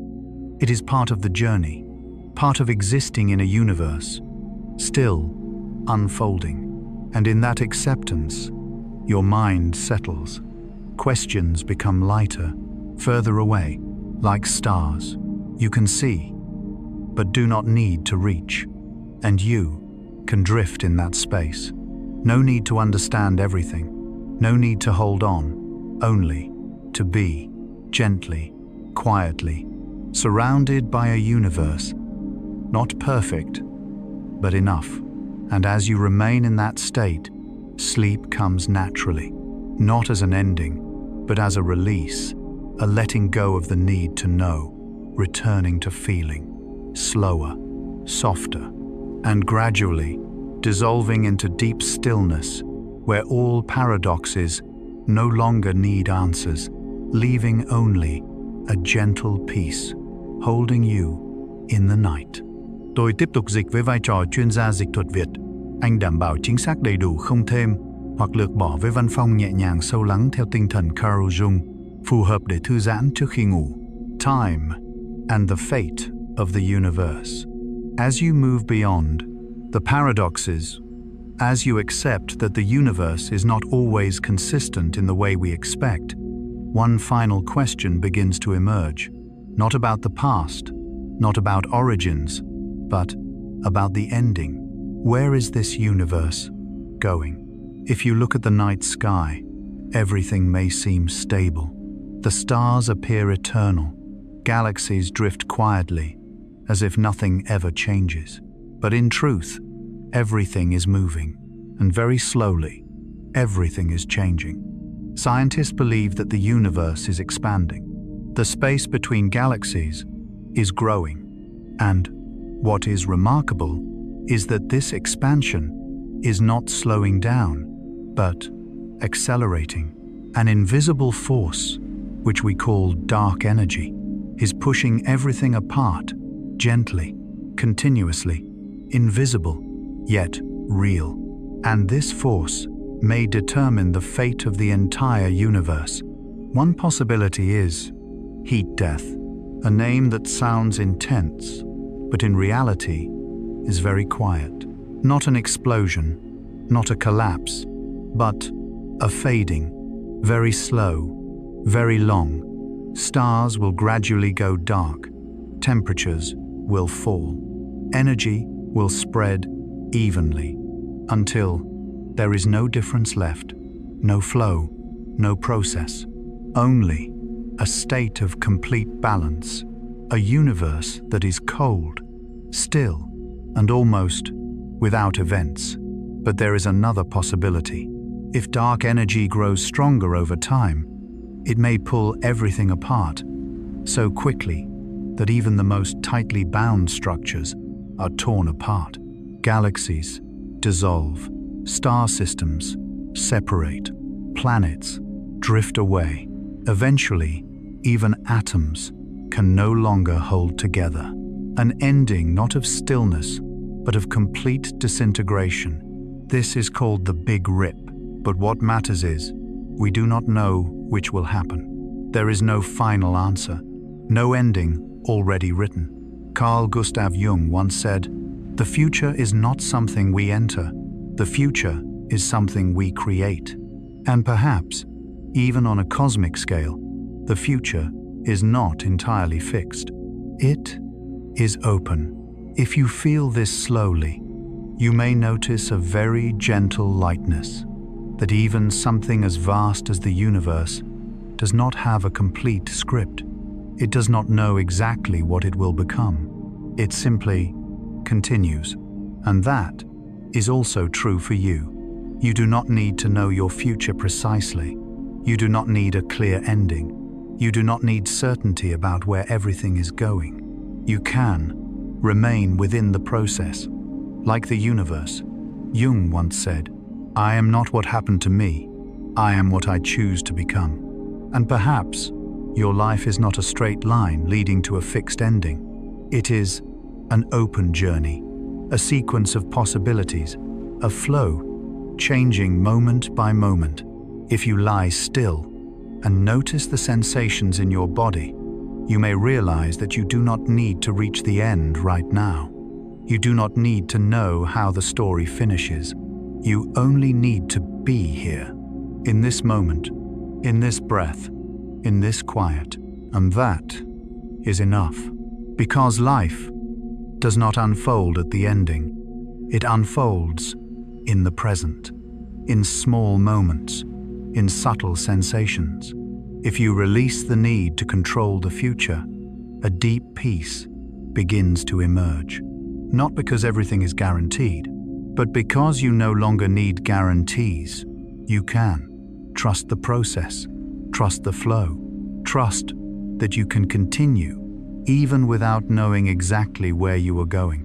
And in that trust, your mind softens, becomes lighter, no longer tense with prediction, no longer anxious about what has not yet happened, only drifting, like galaxies drifting through space, not knowing their final destination, yet continuing. If you know this Sandobin, even the idea of ending begins to fade, lighter, further away, no longer as important as before, because you are in a state where you do not need to know what comes next.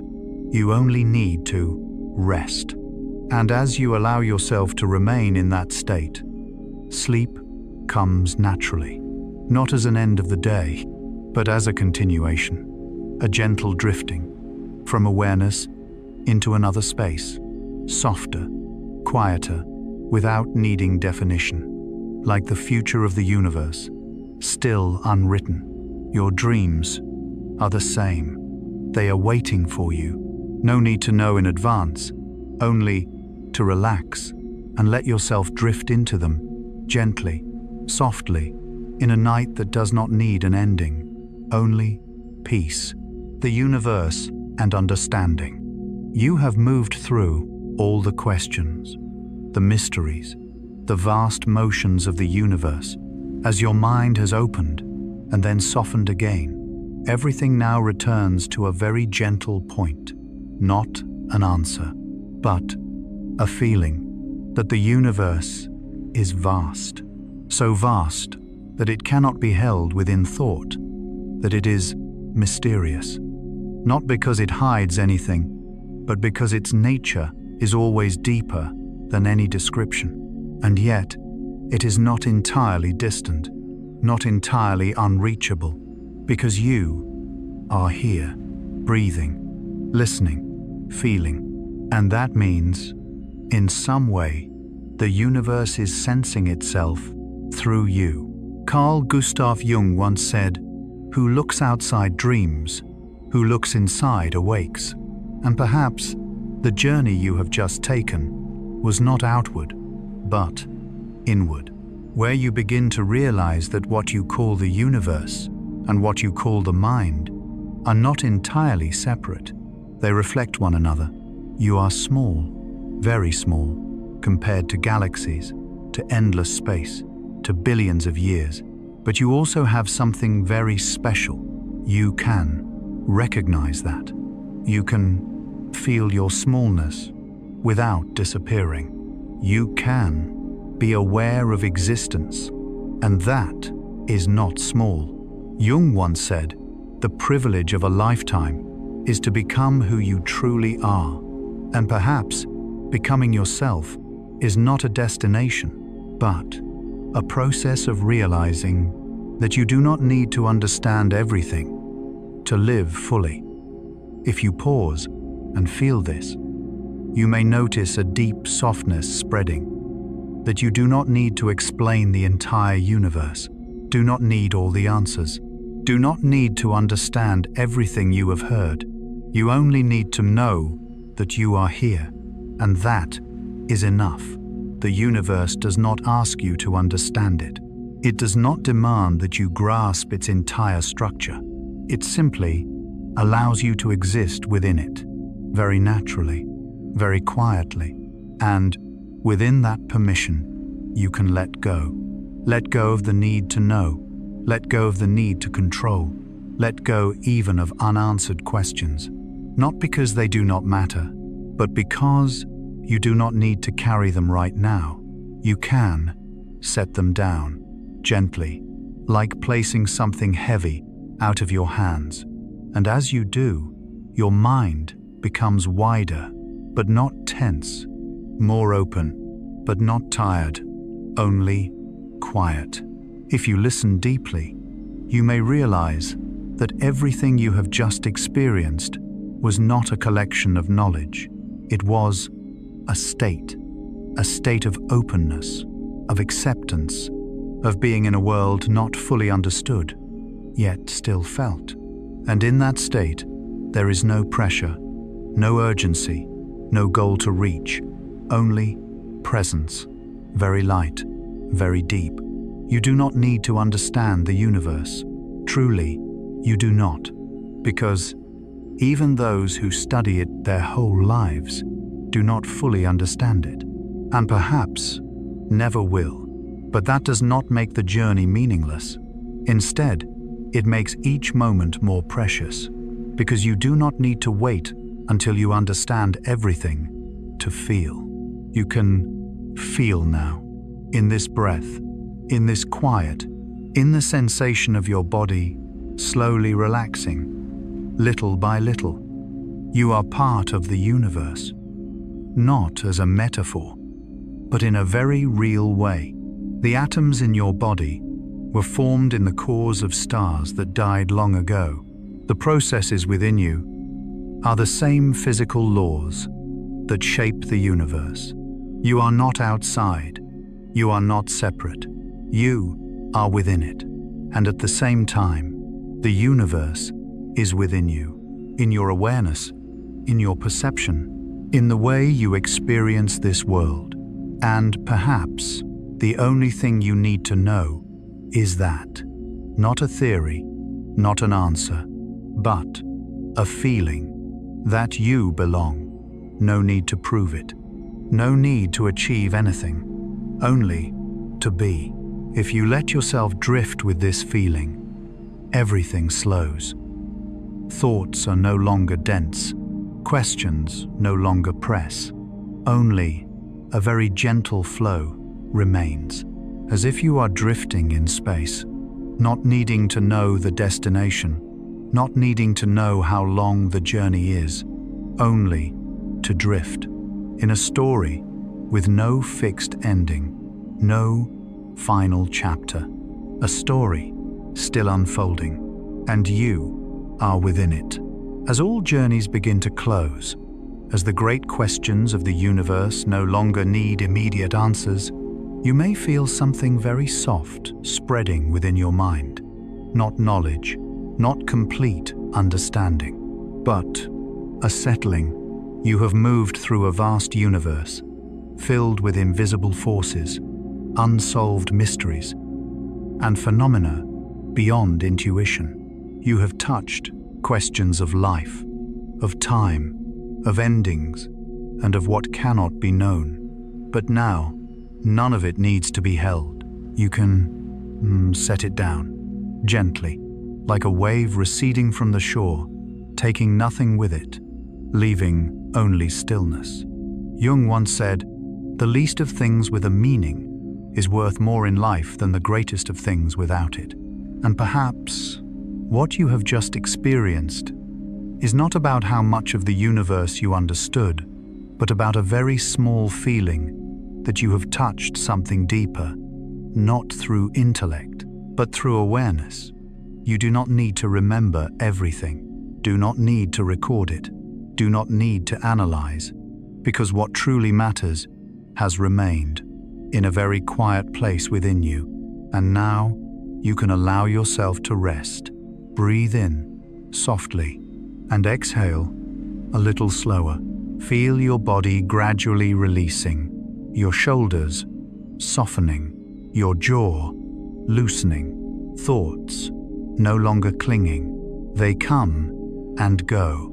No need to hold, no need to push away. Only let them drift like distant stars, still there, but no longer needing to be reached. You do not need to understand the universe. Truly, you do not, because the universe does not require it. It simply invites you to experience, very gently, very slowly, very truly. And you have done that. You have listened, you have felt, and that is enough. If you notice, sleep does not come when you try to sleep. It comes when you stop trying, when you no longer hold any thought tightly, when you allow yourself to drift. And now, you are very close to that state, a place where everything becomes softer, blurred, distant. Words dissolve, images fade, leaving only a feeling, soft, slow, quiet. You can let yourself follow that feeling. No need to do anything more, no need to go anywhere. Only be here, in this stillness, in this breath, in this moment, and let your body know how to rest. If thoughts return, that is okay.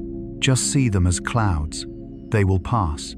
No need to chase them away, no need to control. Only gently return to your breath and continue to drift. You are safe, you are resting, you are allowed to not understand anything more. And as you sink into sleep, carry with you this soft feeling that you are part of a vast universe, yet you are not alone. You belong, very naturally, very quietly, very deeply. If these stories help you relax, help your mind soften, and bring you closer to sleep, remember to subscribe to Stories for Sleep, so that each night you have a place to return to, a place without noise, without hurry, only stories, as light as breath and as deep as you. And now, let your eyes close if they have not already. Let your body sink deeper into relaxation, and let your mind drift further into sleep. Wishing you a deep sleep, a soft sleep, and a peaceful one, right now, not as an observer, but as part of the story, a part being written, moment by moment, breath by breath. And as you allow yourself to remain in that state, sleep comes naturally, not as a shutdown, but as a transition, a gentle step from awareness into dreams, from thinking into feeling, from effort into release. You do not need to understand the universe, only to know that you are part of it, drifting slowly, very slowly, within a story that has never ended and does not need to. And within that flow, you can rest, truly rest. Let go of everything unfinished. Let go even of the last thoughts, drifting very lightly. The night has grown still, and as every sound gently fades away, this is the moment you can release your body and let your mind drift softly. Perhaps tonight, you do not need more answers, only a story, gentle enough to carry you into sleep. Welcome to Stories for Sleep, a place where science is not only to be understood, but to be felt. A place where you can listen to the strangest wonders of the world in a slow, reflective, and gentle way. In tonight's journey, we will explore the most fascinating facts about octopuses to help you fall asleep. A creature both familiar and unfamiliar, carrying within it a form of intelligence that invites not only science, but thinkers like Carl Gustav Jung to pause and reflect. If these stories help you relax each night, you may choose to subscribe to Stories for Sleep so we can continue this quiet journey together.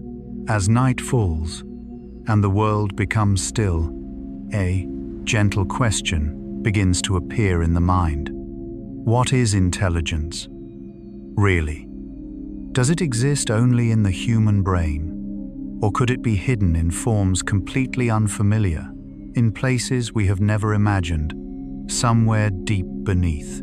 The ocean, where light no longer reaches, there is a creature that exists quietly. No bones, no voice, no society like ours, and yet it carries a form of intelligence that makes scientists and even psychologists like Jung pause and wonder. The octopus, a being both close and distant, as if from another world. We are used to understanding the world through human eyes.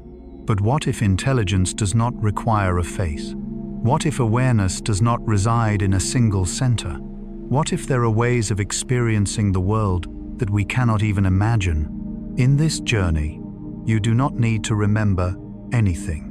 You do not need to understand everything. You only need to listen and let your mind drift slowly, like a calm stream, moving into the depths of the ocean and perhaps into the depths within yourself.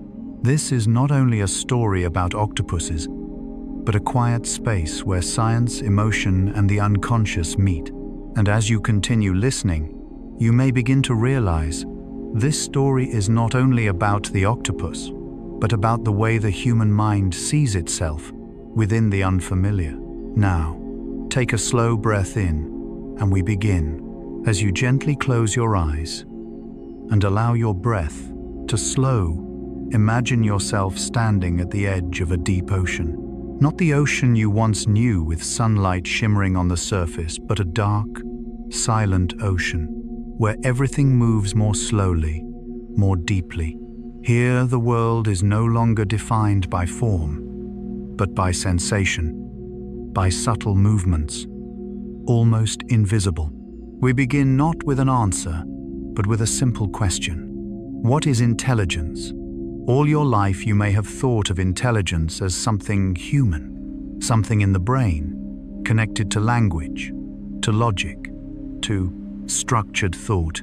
But what if intelligence exists in a body without bones, without expression, without voice, and almost nothing in common with us?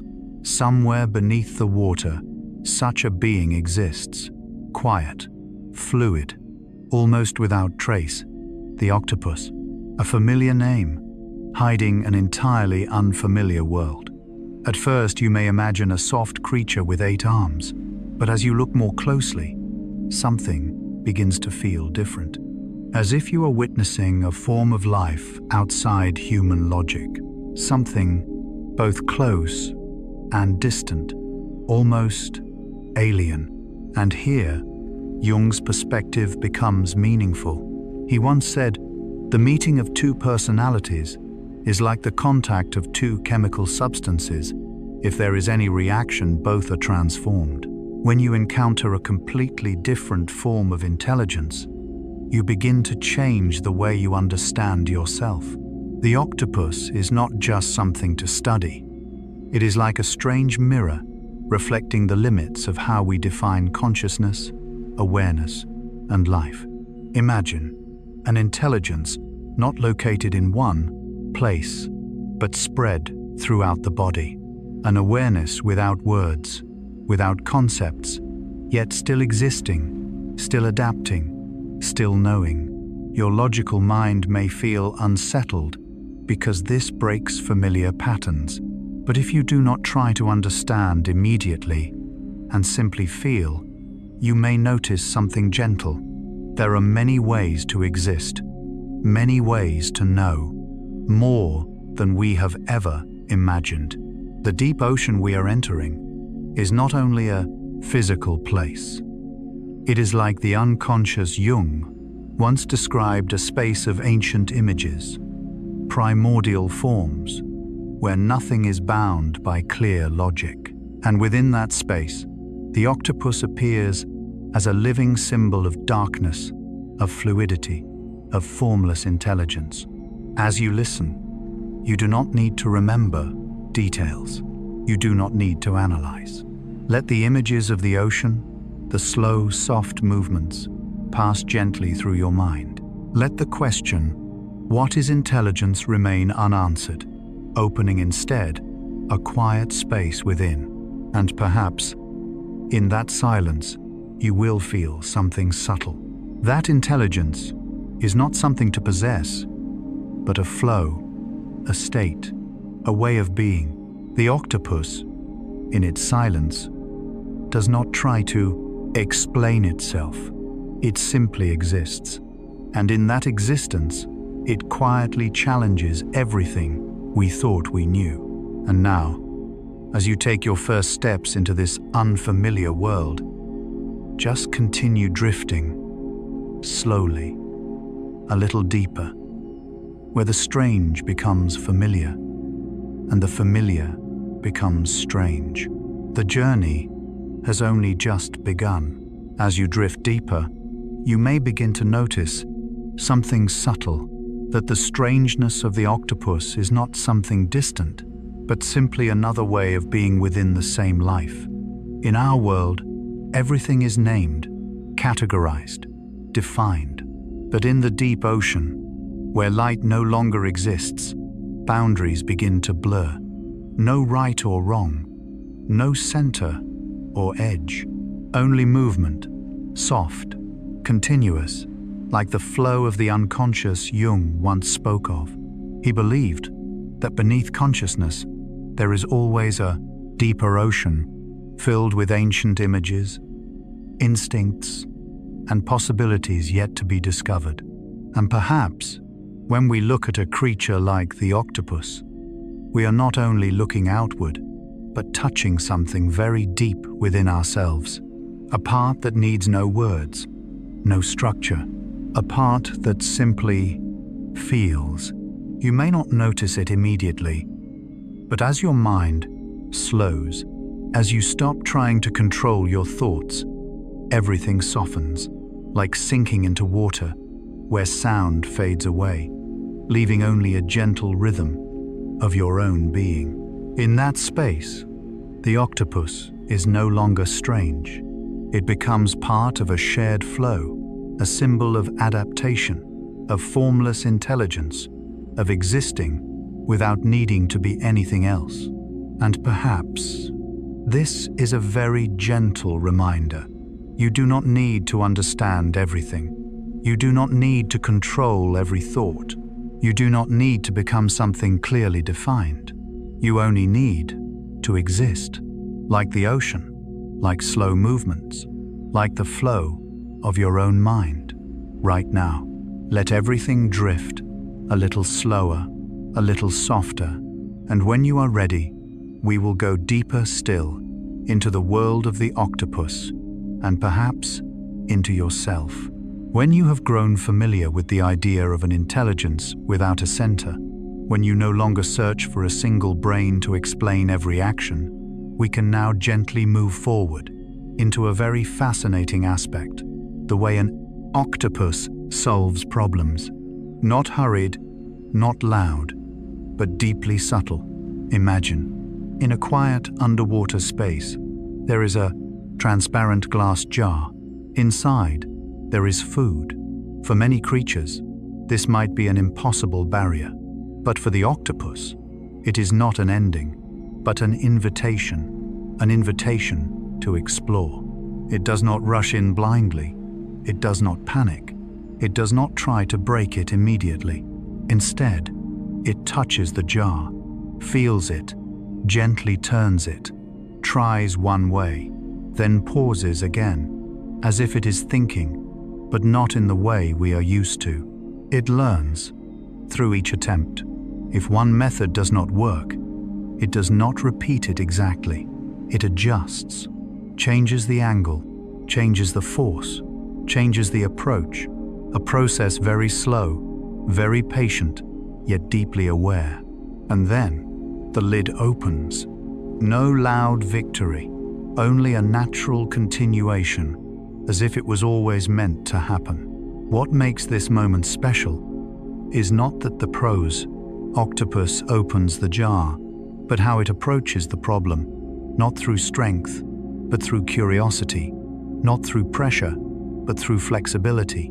This reflects a deep idea in the psychology of Carl Gustav Jung that the development of the mind does not come from total control, but from the ability to face the unknown and allow oneself to change.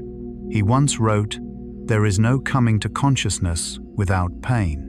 There is no awareness without passing through challenge." And the octopus seems to understand this, not through words, but through action. It does not fear failure. It does not attach failure to identity. It simply tries and adjusts. If you pause for a moment and feel this, you may sense a deep relief, because in the human world, we often connect, not succeeding with not being enough. We fear mistakes. We fear failure. We fear trying again. But the octopus carries none of that weight. Each attempt is simply the next step. Not right, not wrong, just part of the process. And perhaps that is its intelligence, not knowing everything from the beginning, but learning in motion. As you listen, you may begin to feel a subtle shift in how you see yourself. The things you haven't solved, the questions without answers, may not be signs of lack, but jars waiting to be explored. You do not need to open them immediately. You do not need to understand everything. You can simply touch, try a little, and see what happens.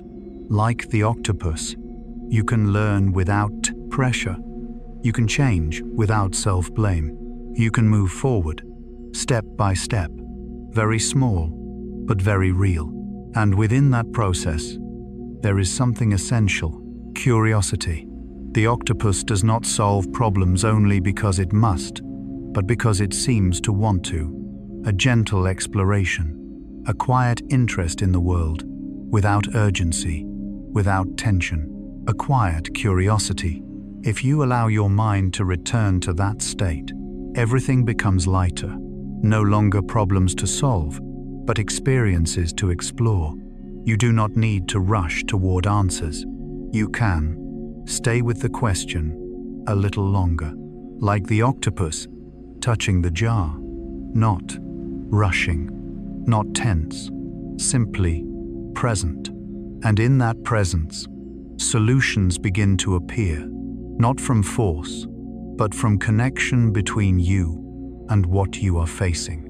As you continue listening, your breath may slow, your thoughts may soften, as if your mind is learning to solve, not by trying harder, but by letting go. You do not need to be right immediately. You do not need to be perfect. You only need to continue gently. And as you drift deeper, you may begin to notice. This intelligence does not only appear in challenges, but also in how the octopus interacts with the world, in ways surprisingly close to being human, when intelligence feels familiar. As you stay with the image of a patient creature facing a small challenge, you may begin to feel something subtle. The way the octopus solves problems is not separate from the way it exists. It does not rush toward answers, because it does not live under the same pressure of time as we do. Each movement contains a pause. Each attempt contains listening. This reflects another depth in Jung's thought, that understanding oneself is not a quick act, but a long journey, where we gradually discover what is unknown through direct experience, not by overthinking, but by staying with the experience. The octopus does not analyze step by step, yet it feels, adjusts, and learns. And perhaps this is another kind of intelligence not based on reasoning, but on presence. There are moments in your life when you have known what to do, not because you thought it through, but because you felt it, a quiet intuition, a wordless clarity, and yet we often ignore it because it is not logical enough. The octopus does not. It trusts the flow of experience. It allows itself to try, fail, and try again without adding meaning. And because of that, its process remains light. No pressure to be right, no fear of failure, only continuation. If you bring that feeling into yourself, you may sense a deep relaxation. The things you worry about, the unanswered questions, do not need to be solved right now. You can set them down like jars, waiting, and know that you can return anytime with a lighter mind. Like the octopus, you do not need to be perfect. You only need to continue exploring, little by little, very slowly, very gently, a different kind of intelligence. As you drift deeper, the world of the octopus begins to feel less distant, not because it becomes human, but because it touches something deeply human. Imagine, on the quiet ocean floor, an octopus, moving slowly, not rushed, not anxious, and then it picks up a coconut shell, carries it, and later uses it as shelter.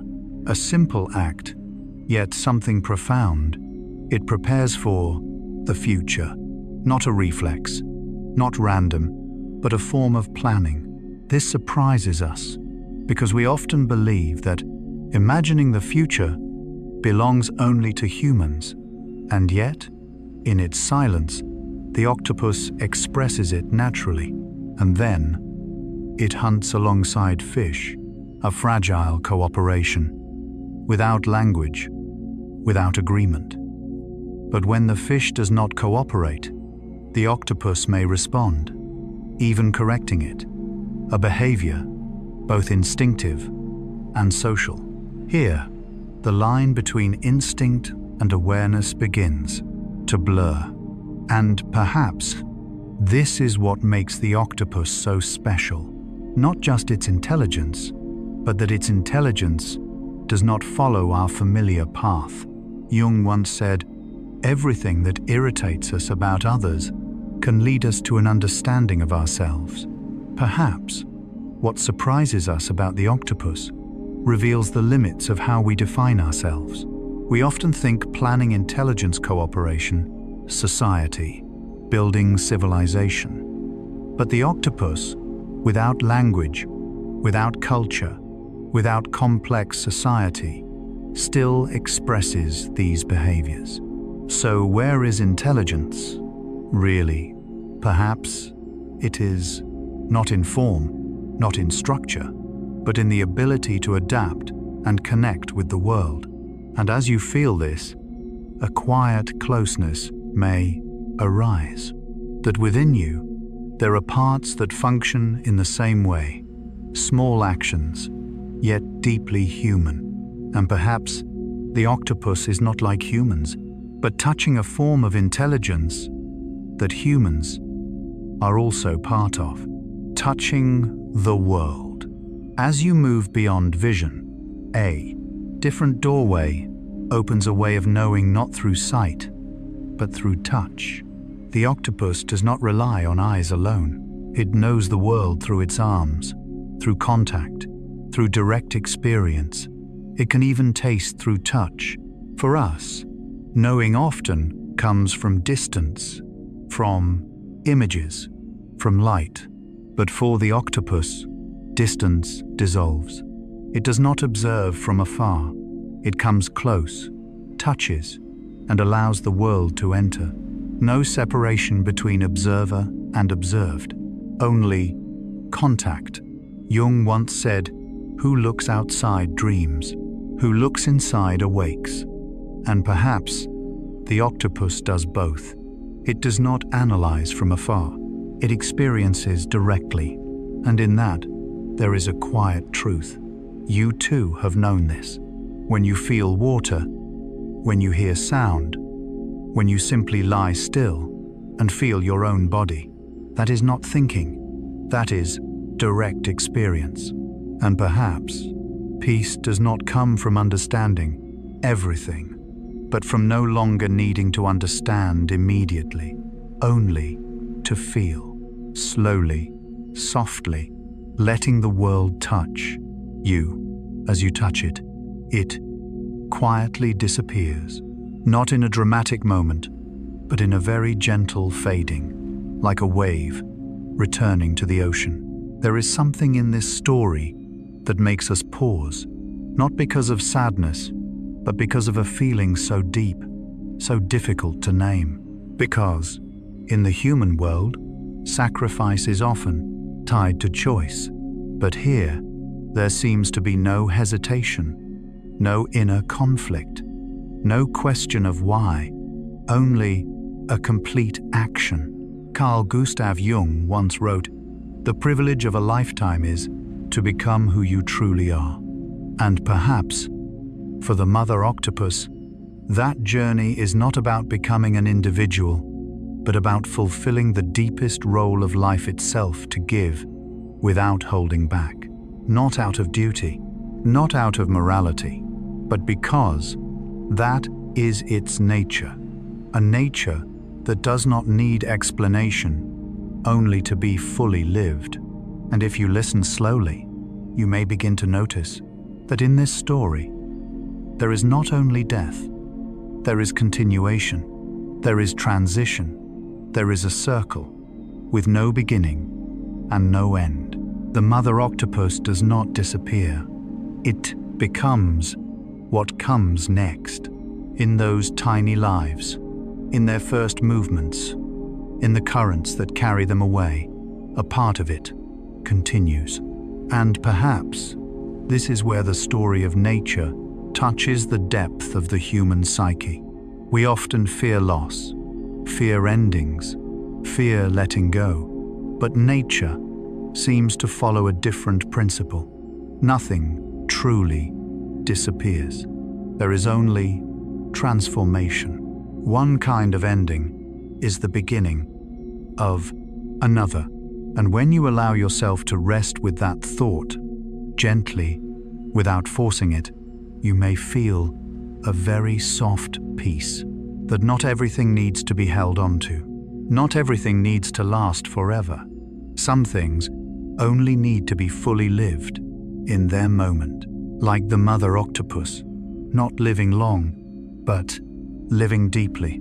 And as your mind begins to slow, as that image fades into stillness, you may sense a very subtle rhythm of life, of continuation, of things that come and go without needing to be held. And from that stillness, a very soft question begins to appear. Is intelligence something we accumulate? Or sometimes, is it the ability to let go at the right moment? Completion, not loss. As you remain in that quiet space, you may begin to feel something subtle, that the sacrifice of the mother octopus does not carry tragedy in the way humans often see it. It does not lose in pain. It does not give up in regret. It simply completes. In depth psychology, Jung spoke of a process called individuation, a journey in which a person becomes themselves, not by adding more, but by letting go of what is no longer needed. And if you look closely, the journey of the mother octopus carries a quiet resemblance. It does not become more, it becomes more essential, until there is nothing left to hold. No personal survival, no search for food, no outward movement, only one purpose. And then, even that purpose dissolves. There is a quiet beauty in this, not loud, not displayed, almost invisible, like deep ocean currents no one sees. And perhaps this is why the story does not frighten us, but softens us, because deep within, we too carry a fatigue of holding everything, of becoming someone, of sustaining ourselves in a constantly changing world. But the mother octopus does not resist. It does not fight the ending. It does not extend life beyond its natural rhythm. It trusts completely the flow of life. And if you allow yourself to feel that, you may sense a deep relief that there are things you do not need to control, moments you can release without losing your worth. Not every letting go is a loss. Sometimes it is completion. As you lie there, listening, feeling, your body may begin to let go as well. Your breath slows, your muscles soften, your thoughts loosen. Like the ocean, after a wave, there is always a quiet space. And in that space, everything becomes clearer without needing to be understood, only felt, a different kind of intelligence. And perhaps this, what the story leaves behind, not a lesson, not a conclusion, but a feeling that life is not only about existing, but about knowing when to stop, fully and peacefully. And from that peace, another gentle doorway opens into a deeper question about intelligence, about consciousness, and about forms of existence that we are only beginning to touch. Intelligence beyond human form. There are moments when we look at an octopus, and what we feel first is not familiarity, but a deep strangeness. Not a frightening strangeness, but one that makes us pause and wonder, must intelligence look like us? Because, if you look closely, the octopus seems to be a form of intelligence that does not follow the human path. No expressive face, no voice, no complex society. And yet, it still solves problems, still learns, still adapts with remarkable precision. A quiet paradox that intelligence can exist without what we call its essentials. No language, no culture, no defined self. Jung once said, "The psyche is not of today. Its ancestry goes back many millions of years." The mind is not only human, it is a long, deep current through evolution. And the octopus may be another branch of that current, not building civilizations, not forming language, yet still aware in its own way. And as you sit with that thought, you may feel something expand very gently, that what we call consciousness is not the center, not the peak, but just one path. And there are other paths, quieter, softer, no less profound. You do not need to define everything. You do not need to understand everything. You can exist more softly, less explanation, less control, like the octopus, not needing to know what it is, yet still living, still adapting, still whole. And as your thoughts slow, as questions fade, a quiet space appears where intelligence is no longer something to prove, but simply a state of being. Vulnerability as intelligence. There is a quiet paradox in the evolution of the octopus that to become more intelligent, it had to lose its protection. Its ancestors had shells, hard armor, protecting them from danger. But over time, that shell disappeared. Not because it was useless, but because it became a limitation. A shell cannot slip through narrow spaces, cannot change shape, cannot disappear. So, the octopus made a trade. It gave up physical protection for transformation, and from that moment, something profound began. Without armor, it had to develop something else, a different kind of protection. Invisible intelligence. Imagine a soft, boneless creature in a world full of danger. Every movement, a risk. Every mistake, an ending. And yet, instead of becoming stronger, it became more aware, more flexible, more responsive. And perhaps there is something here very close to human experience, because sometimes what makes us more aware is not safety, but vulnerability. Not having armor, but learning to move with the world. And as you feel that, very gently, you may sense another quiet truth. That intelligence is not always built on strength, but sometimes on softness, on the ability to adapt, to listen, to change, and to remain present, even in uncertainty.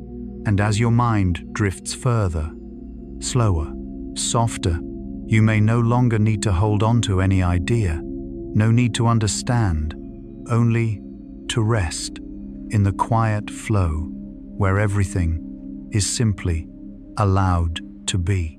And in those conditions, intelligence is no longer an advantage.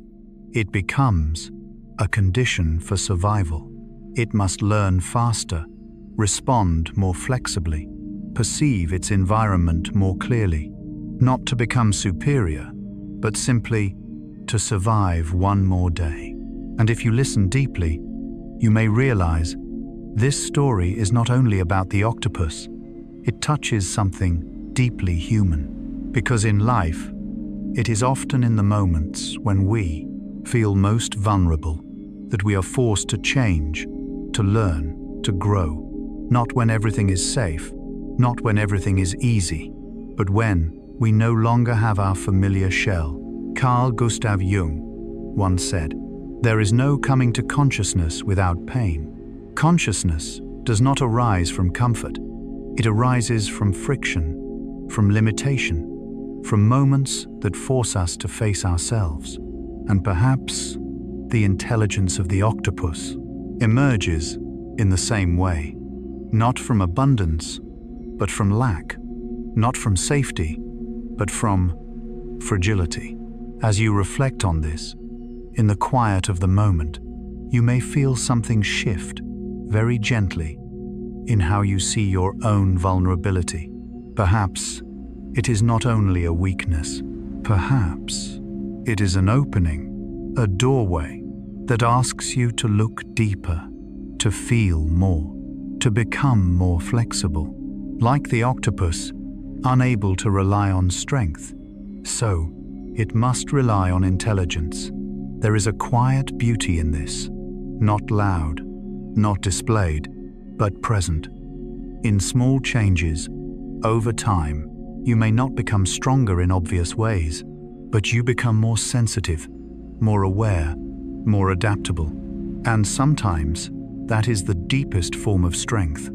As you lie there, feeling your breath slow, you may allow yourself to look gently at the parts of you once called weak. Perhaps those very parts have helped you understand more, feel more deeply, and live more flexibly, like the octopus, with no shell, yet carrying within it an entire inner world, always moving, always adapting. And as you begin to soften, as thoughts grow lighter, a gentle feeling begins to spread that you do not need to be fully protected, to be complete.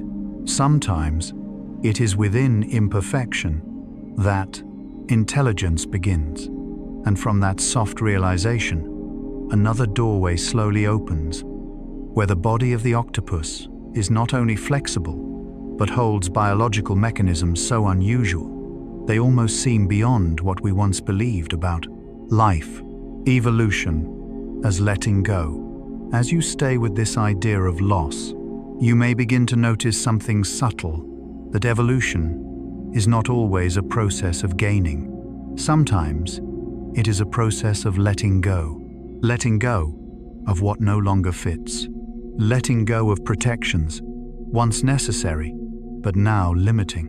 And if you feel this slowly, it begins to resemble the inner development of a human life. Jung once said, "One does not become enlightened by imagining figures of light, but by making the darkness conscious. Growth does not come from adding perfection, but from facing what is unfinished, unprotected, vulnerable." And from there, a deeper intelligence begins to form. The octopus has no shell, so it cannot hide from the world. It must meet everything directly, the environment, danger, uncertainty, and through that contact, it becomes sharper, faster, more refined, more flexible. And if you listen deeply, you may recognize something very close, that sometimes the moments you feel most unprotected are the moments you are most alive. No barrier, no safe distance.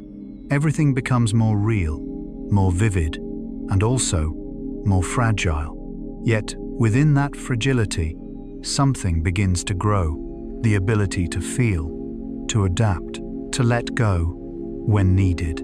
There is a quiet beauty here, not the beauty of invulnerability, but of a living system, always changing, always learning, always adjusting to continue. As you lie there, feeling your body soften, you may gently consider that you do not need to become invulnerable to be strong. Perhaps true strength is learning to live with your vulnerability, softly, flexibly, gently, like the octopus, no shell, yet almost limitless, in transformation, able to adapt to what many others cannot endure. And as that thought settles, a deep relaxation may begin to arise, that you do not need to be perfect or protected from everything. You only need to be flexible enough to move through change. And from that softness, another doorway opens into the strange biology of the octopus that quietly challenges everything we thought we knew about life. A living system without a center. There are moments when, looking at the biology of the octopus, the feeling is no longer curiosity, but a quiet astonishment, because its body does not follow the familiar rules of life. One of the strangest abilities is RNA editing, a reason process that allows it to change how its cells function without altering its original DNA. Like a piece of music, played in many different ways, while the melody remains the same, not fixed, not rigid, always able to adjust. Its body becomes an open system, not only reacting, but reshaping itself in response to the world. And then its nervous system, even stranger, In humans, intelligence is centralized in the brain, but in the octopus, intelligence is distributed. More than half of its neurons are in its arms. Each arm can almost think, sense, and act without direct control from a central command. If you pause to feel this, the idea of a single self begins to soften. No single center, no absolute control, only a living network, many parts, coexisting, responding, forming a whole. Jung believed the human psyche is not a single unit, but a system of many parts, conscious, unconscious, archetypal, and the octopus is a living reflection of that idea. But in biology, a body without a single center, yet still alive, still adapting, still whole. And as your thoughts gently fade, another question may arise. Are you truly a single unified self, as you have always believed? Or are you also a collection of thoughts, feelings, memories, moving together without needing total control? And in that space, complexity is no longer frightening. It becomes natural. You do not need to become a perfect, unified version of yourself. You do not need to remove contradictions. You can exist as an open system, always changing, always adapting, without losing your essence. And as you rest, breathing slowly, you may allow yourself to release the idea of a fixed identity. You do not need to be fully defined. You do not need to be fully consistent. You can be many things at once: soft, fluid, unbound, and perhaps this is what the octopus quietly teaches: that life is not a rigid structure, but a flow, an open system, a coordination of many parts, forming a living whole. And as your thoughts dissolve, another doorway opens, where creatures like the octopus not only exist, but inspire us in how we create, build, and understand the world. And perhaps this is one of the deepest forms of intelligence, not domination, but harmony. As you lie there, in the quiet of the night, you don't need to become anything else. You don't need to be smarter. You don't need to understand more. You only need to be yourself, in the most natural way, the gentlest way, like a soft-bodied creature, drifting through water, not resisting, not straining, but simply existing. And as you allow yourself to loosen the old definitions of who you should be, how you must be, you may begin to feel a very light sense of freedom, that you are not limited by any single form of intelligence. You can think, you can feel, you can change. You can be fluid like water and deep like the ocean, because in the end, intelligence is not a shape. It is a capacity, the capacity to adapt, to understand, and to exist. And in this gentle stillness, as your mind begins to slow, you may carry with you a very soft idea into sleep, that you don't need to become anyone else. You only need to become yourself in the way life has uniquely shaped you. And like the ocean, where no two waves are ever the same, intelligence is the same, always diverse, always moving, and always beautiful in its own way. Questions without needing answers. And if you listen just a little deeper, you may realize what makes the octopus so remarkable is not only how it differs from us, but how it invites us to ask again very old questions. What is intelligence? What is consciousness? And who is truly intelligent? In the human world, we often measure intelligence by speed, memory, or control. But in the ocean, those standards fade away. There, intelligence is quiet, unshowing. It simply adapts and exists. The octopus builds no cities, creates no language, and yet it solves problems, learns, and changes itself, moment by moment. And perhaps this suggests something very gentle, that intelligence does not always need to be expressed in order to exist. There are forms of knowing that need no words, forms of awareness that need no proof. Carl Gustav Jung believed that beneath our conscious mind there exists a deeper ocean, the collective unconscious, a place where symbols, instincts, and patterns all reside. And if you imagine softly, the octopus with its fluid body, without a center, may be a living reflection of that inner ocean.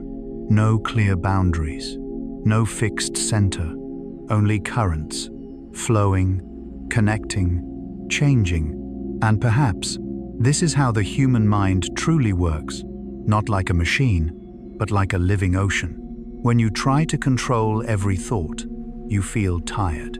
But when you let them pass, like waves, everything becomes lighter.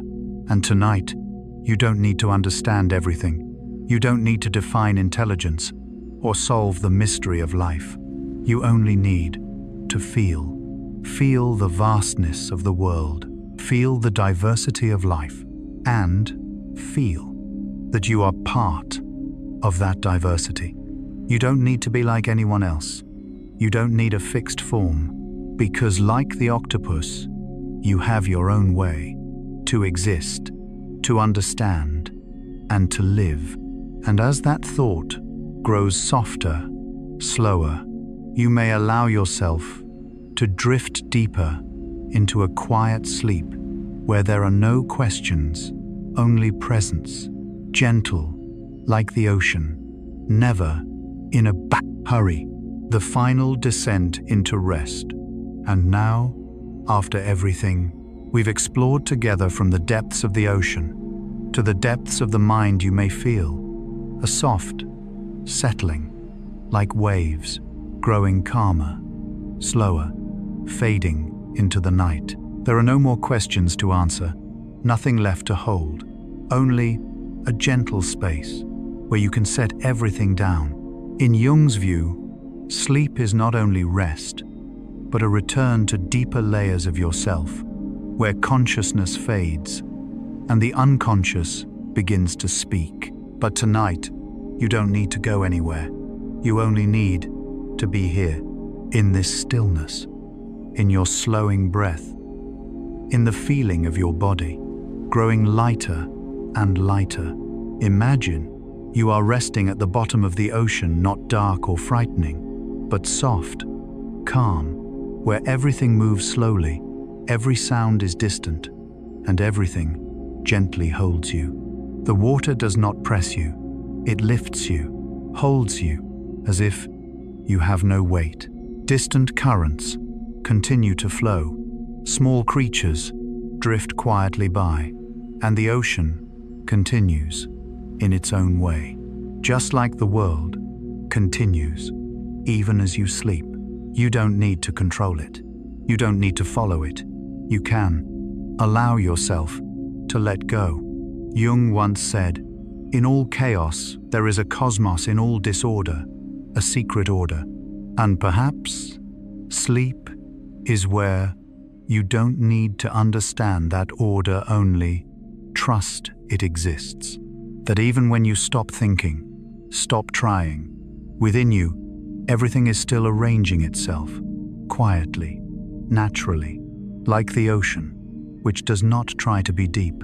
It simply is, and so are you. If any thoughts are still drifting through your mind, you don't need to push them away.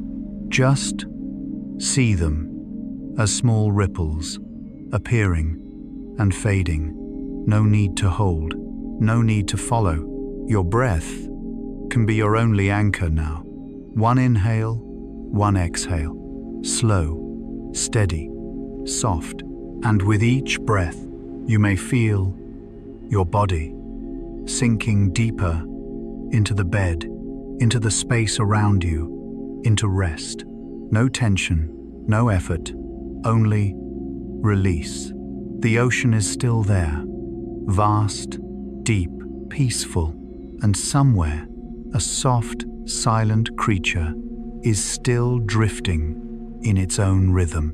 No hurry, no worry, just being. You can be like that too, right now, right here.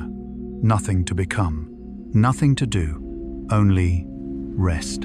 And as your eyes grow heavier, as your thoughts fade, you can let yourself drift fully into sleep. A sleep soft as water, deep as the ocean, and quiet as the universe. Sleep well, rest deeply, and may your dreams be gentle, like distant waves. And as you continue to let go, you may notice something subtle. Sleep is not something you achieve, it is something you allow. The more you try, the more awake you become. But when you release, when you stop controlling, sleep arrives like a soft wave, natural and unnamed, like the ocean, never trying to move. Waves simply arise. And tonight, you can be the same. No need to force relaxation, no need to fall asleep. Just rest in this in-between space between waking and sleep, a very special place where thoughts dissolve and images soften, where nothing is clear, yet everything feels at ease. In that space, your mind becomes like still water, no large waves, only the smallest ripples, guiding you gently, deeper and deeper into rest. Jung once believed that in dreams, the mind does not rest, but continues to tell stories in a different language. A language that does not need logic, does not need explanation, only to be felt. And perhaps, as you begin to fall asleep, a new story is already waiting for you there. There is no need to understand, no need to remember, only to let it come. And if there is any sensation still lingering in your body, a slight tension in your shoulders, a quiet thought resting in your forehead, you can gently release it, just like a current of water carrying everything away without effort. Little by little, little by little, your body is becoming heavier, and at the same time, your mind is becoming lighter. A very natural exchange, the body sinking down, the mind drifting upward, and then both meeting in a quiet place, a place with no pressure, no expectations, only rest. And as you drift deeper, you may carry with you a very gentle feeling that you are safe, that you are enough, and that you can rest without needing to worry about anything more. The night is still there, vast, deep, and embracing, like the ocean, never refusing a single drop. The night as well is always ready to hold you into a sleep so peaceful. And now there is nothing left to do, a consciousness without a center. As we move deeper, not into the ocean, but into the question of consciousness itself, you may begin to sense something very subtle, that perhaps consciousness is not something that exists in only one form, nor something that belongs only to humans.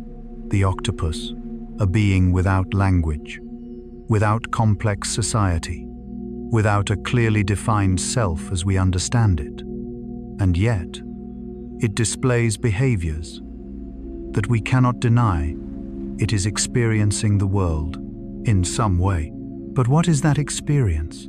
Humans often link consciousness to self-awareness, to the ability to say, I, and know that we exist. But if a being does not need to say I, does not need to define itself, and still feels, still responds, still learns, then perhaps its consciousness is not less, but simply different. Carl Gustav Jung spent his life exploring the parts of the mind beyond clear awareness. He believed that what we call the ego is only a very small part on the surface of a much deeper ocean. If that is true, then perhaps the octopus does not lack consciousness. It simply does not organize it in the way we are used to. No center, no fixed identity, only a network of sensing spread throughout the body, where each arm can know, in its own way, a form of existence that does not need to be centralized, does not need to be unified, yet is still complete.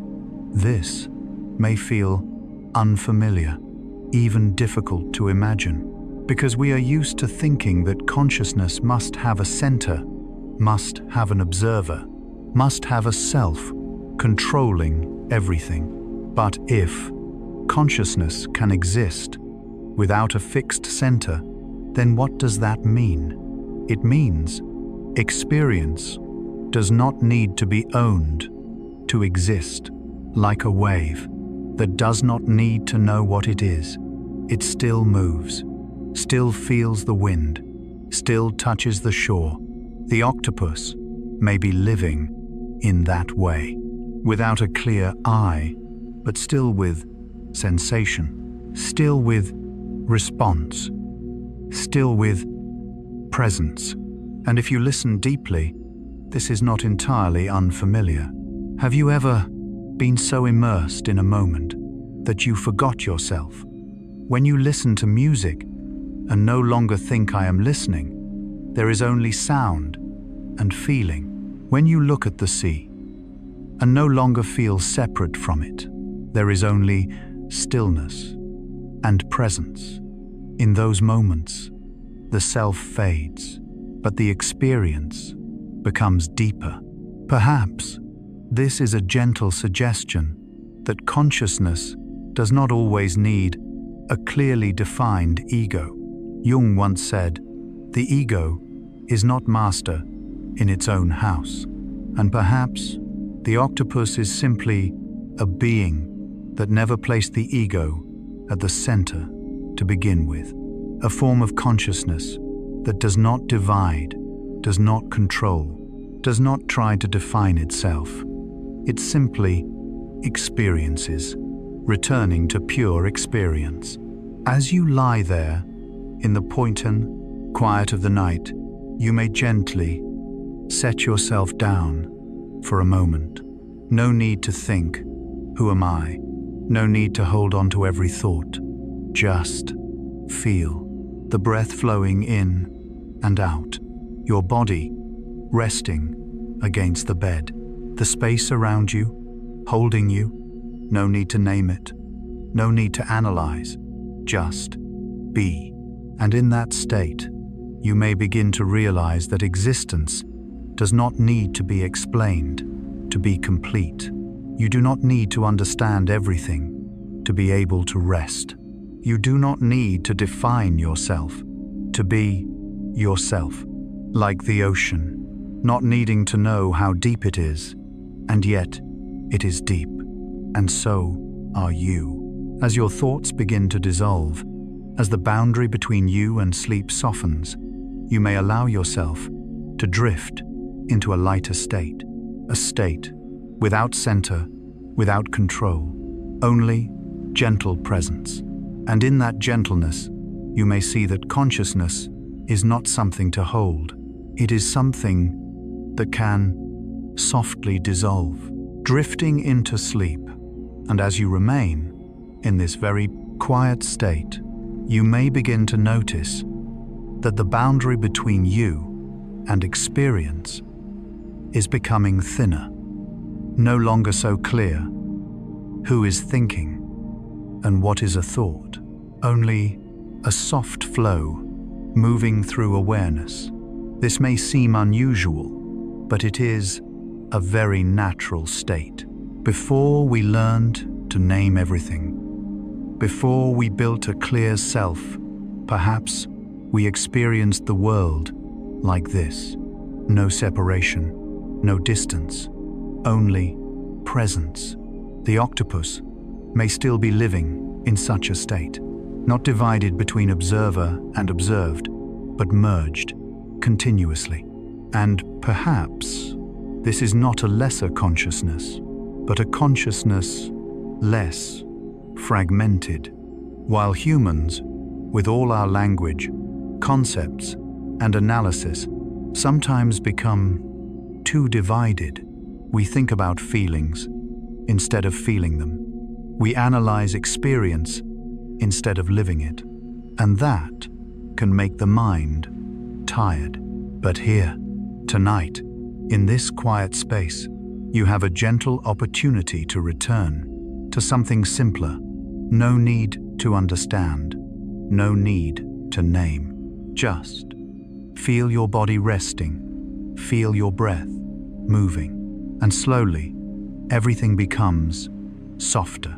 The self you carried all day can begin to step back just a little, not disappearing, but no longer filling the whole space, making room for something wider, quieter, a state like the ocean, with no fixed center, yet everything connected.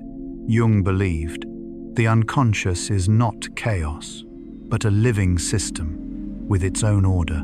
And as you drift into sleep, you are trusting that system, trusting that you do not need to control everything, for everything to be okay, trusting that you can let go without losing yourself, like the octopus, not holding a fixed form, yet always itself.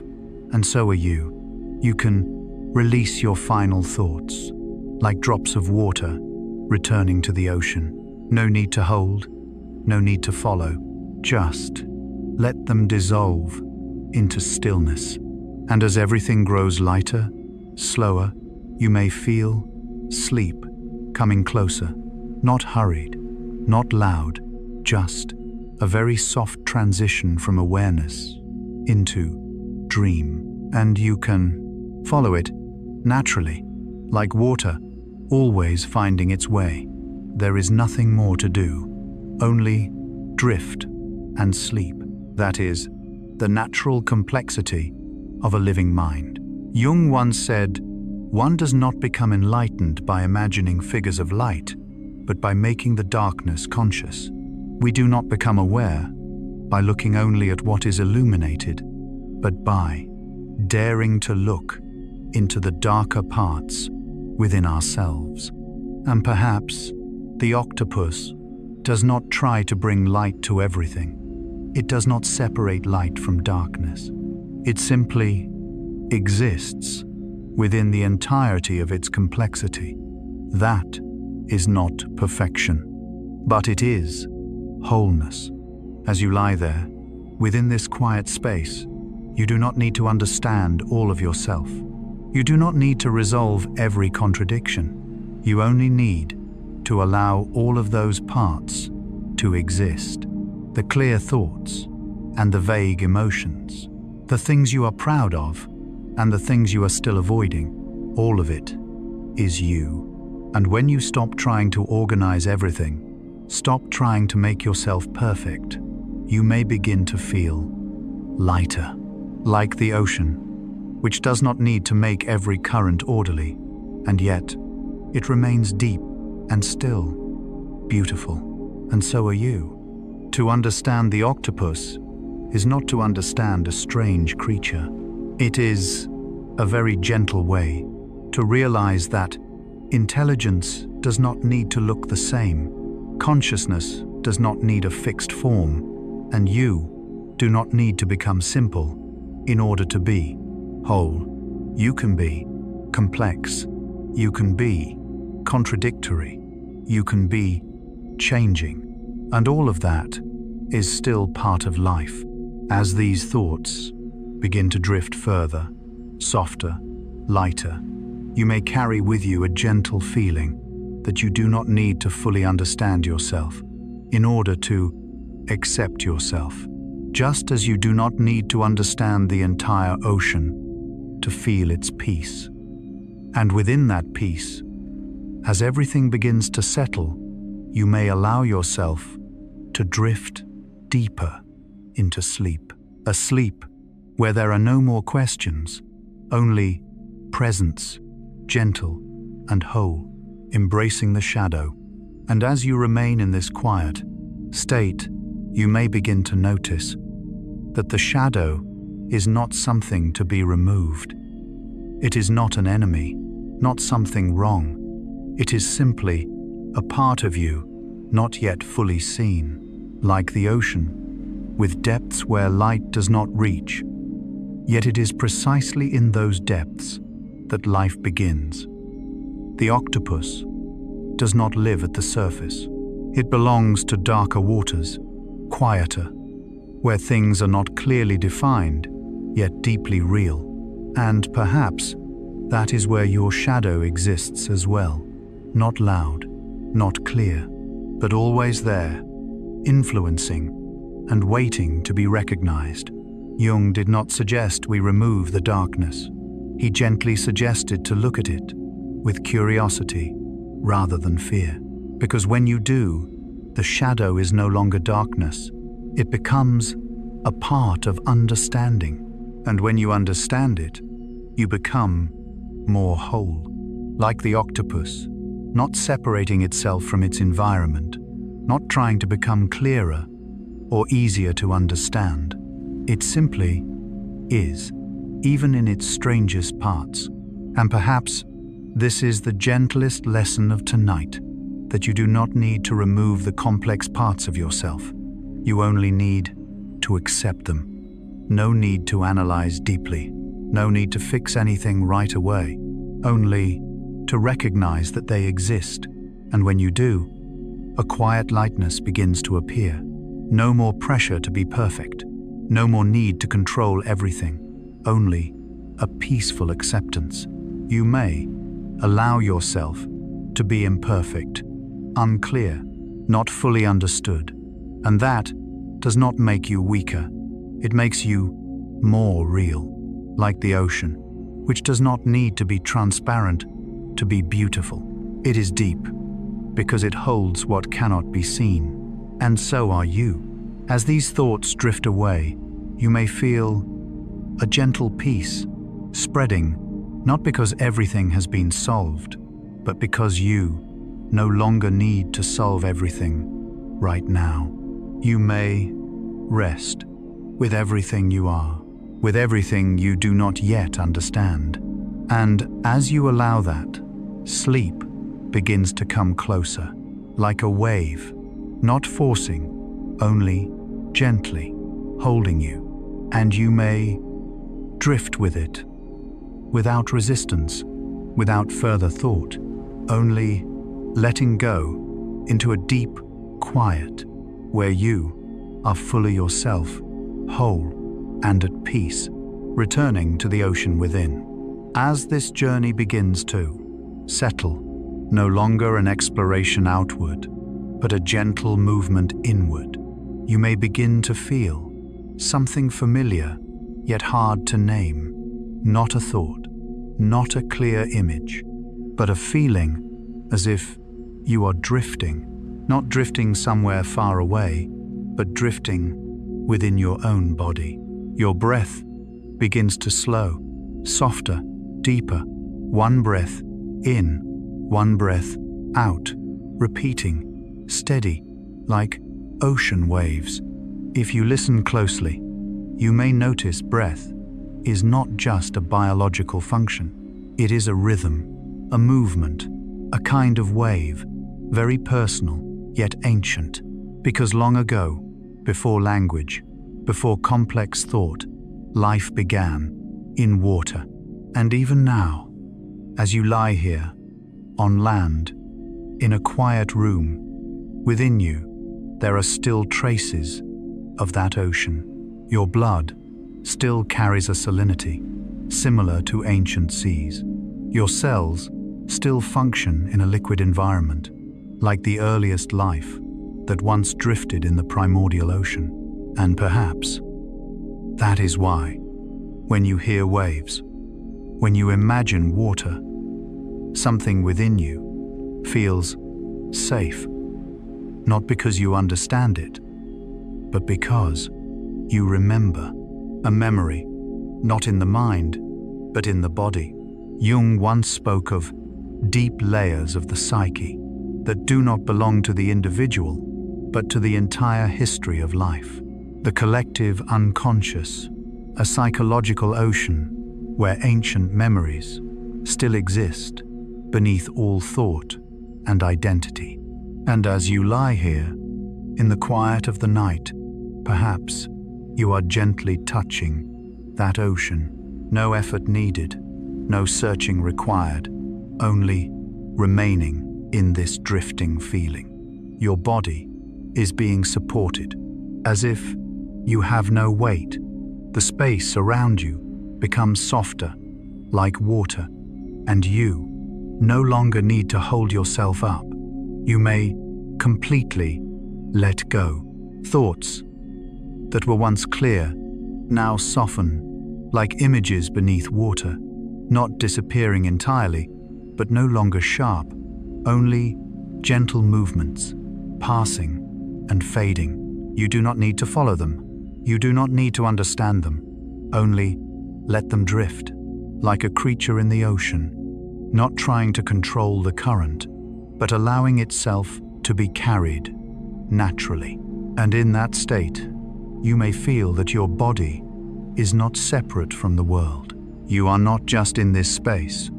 You are becoming part of it. Breath is the wave. Heartbeat is the current. The body is part of the ocean, and the ocean is not far away. It is within you. Perhaps you are not only listening about the octopus, not only imagining the ocean, but are remembering a very deep part, a very ancient part of yourself. A part that once drifted in water without thinking, without worrying, simply existing. And tonight, you may return to that state. No need to go back to the past. No need to change anything. Just allow yourself to soften, to slow down, and to drift. Sleep is not a destination, it is a current, and you are already within it. Let your breath continue like waves. Let your body sink deeper into stillness. No need to try, no need to control. Just drift gently into a sleep, soft like water, deep like the ocean, and tender like your own primordial nature. And as you continue to drift, you may notice something very subtle, that this quiet is not emptiness. It is a form of presence, a space where you do not need to become anyone, do not need to resolve anything, do not need to perfect yourself, only to exist. In the daytime world, we often believe we are our thoughts, our plans, our worries, our roles. But as night falls and everything slows, you may begin to feel that behind all of that, there is another you, a you that needs no words, no clear form, yet is always there. Carl Gustav Jung described this as a deeper layer of the mind, where the ego is no longer the center, but only a small wave on a much greater ocean. And perhaps what we call fatigue is not because the body is weak, but because we have stayed too long on the surface. Too many thoughts, too much control, too much effort to become, while a deeper part within you only wishes to rest. Not rest as in falling asleep immediately, but to release all the invisible weight, And tonight, you are doing exactly that, layer by layer, very gently, thoughts settling, the body softening, the breath deepening, and you becoming closer to yourself. Not the version you are trying to build, but the version that has always been there. A version like the ocean. No need to prove anything, no need to rush, only to be there. And if you listen deeply, you may feel that this quiet is not lonely. It has a rhythm, a subtle life, moving everywhere, just like the ocean is never truly still. Even when its surface appears calm, beneath there are always currents, and within you there is the same, a current of life, a very subtle movement, keeping you here, keeping you alive. Even when you are not thinking about it, you do not need to control it. You do not need to understand it, only to trust that your body knows how to rest, that your mind knows how to let go, that sleep will come as something natural. And when it comes, you will not need to notice. You will simply drift deeper, like a drop of water returning to the ocean. No boundaries, no effort, only softness. And in that very gentle moment, perhaps everything is enough. You are enough. This very moment is enough. Nothing more is needed. Now, let your eyes fully rest. Let your body sink a little deeper and allow sleep to come naturally, light as water, soft as waves, and deep like the ocean within you. And as our journey slowly comes to a close, you may realize this was never only a story about the octopus. It was a gentle journey through the ocean, through unfamiliar forms, through ways of being completely different from humans, only to return back to you. Because somewhere deep within, perhaps you too carry an ocean, a place not loud, not hurried, not needing explanation, simply existing. We often believe intelligence must look familiar, a large brain, a face, a language, a society. But the octopus quietly dissolves all of those assumptions. It shows us that intelligence can be distributed, consciousness can exist without words, and life can follow entirely different paths. Carl Gustav Jung once said, "The privilege of a lifetime is to become who you truly are." And perhaps that is not only true for humans, but for life itself. The octopus does not try to become human. It does not try to become a standard. It simply becomes itself. And in that difference, it becomes complete in its own way. Perhaps that is also a gentle reminder for you. You do not need to be like anyone else. You do not need to follow any fixed form.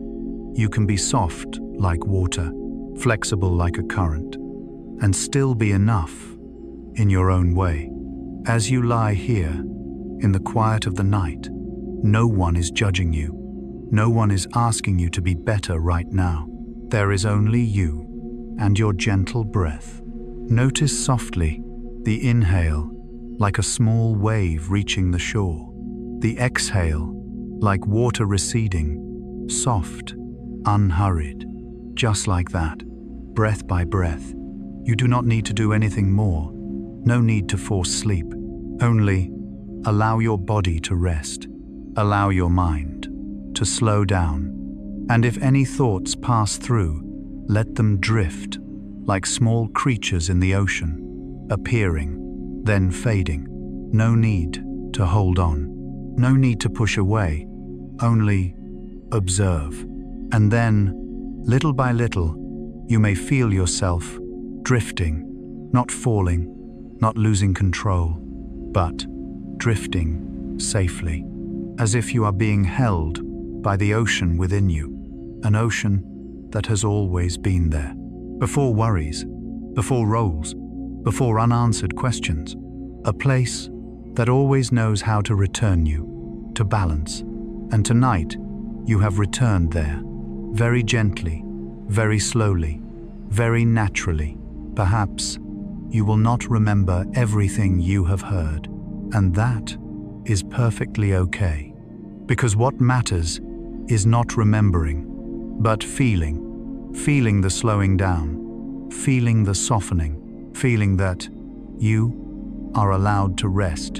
And when sleep comes, it will come like a quiet tide, without sound, without urgency, simply, gently holding you. If you are still awake, keep listening to your breath. If you are already drifting, allow yourself to go a little further. No destination, no pressure, only relaxation, spreading from the body to the mind, to a very deep place within you. And before you fully fall asleep, just one gentle thought. Thank you for giving this time to yourself. In a world that is always moving, you chose to pause, and that is already enough. If these journeys help you relax, help you sleep more deeply, you may gently subscribe to the Stories for Sleep channel, so that each night there is always a quiet place waiting for you to return. A place where you do not need to try, only listen and drift. And now, let everything fade into the soft darkness of the night. Let your body fully rest. Let your mind settle like still water, and allow sleep to come naturally. Wishing you a very deep sleep, very gentle and truly peaceful, very far, very slowly, until only a gentle stillness remains, holding you and carrying you deeper into sleep. A sleep that needs no answers, only peace.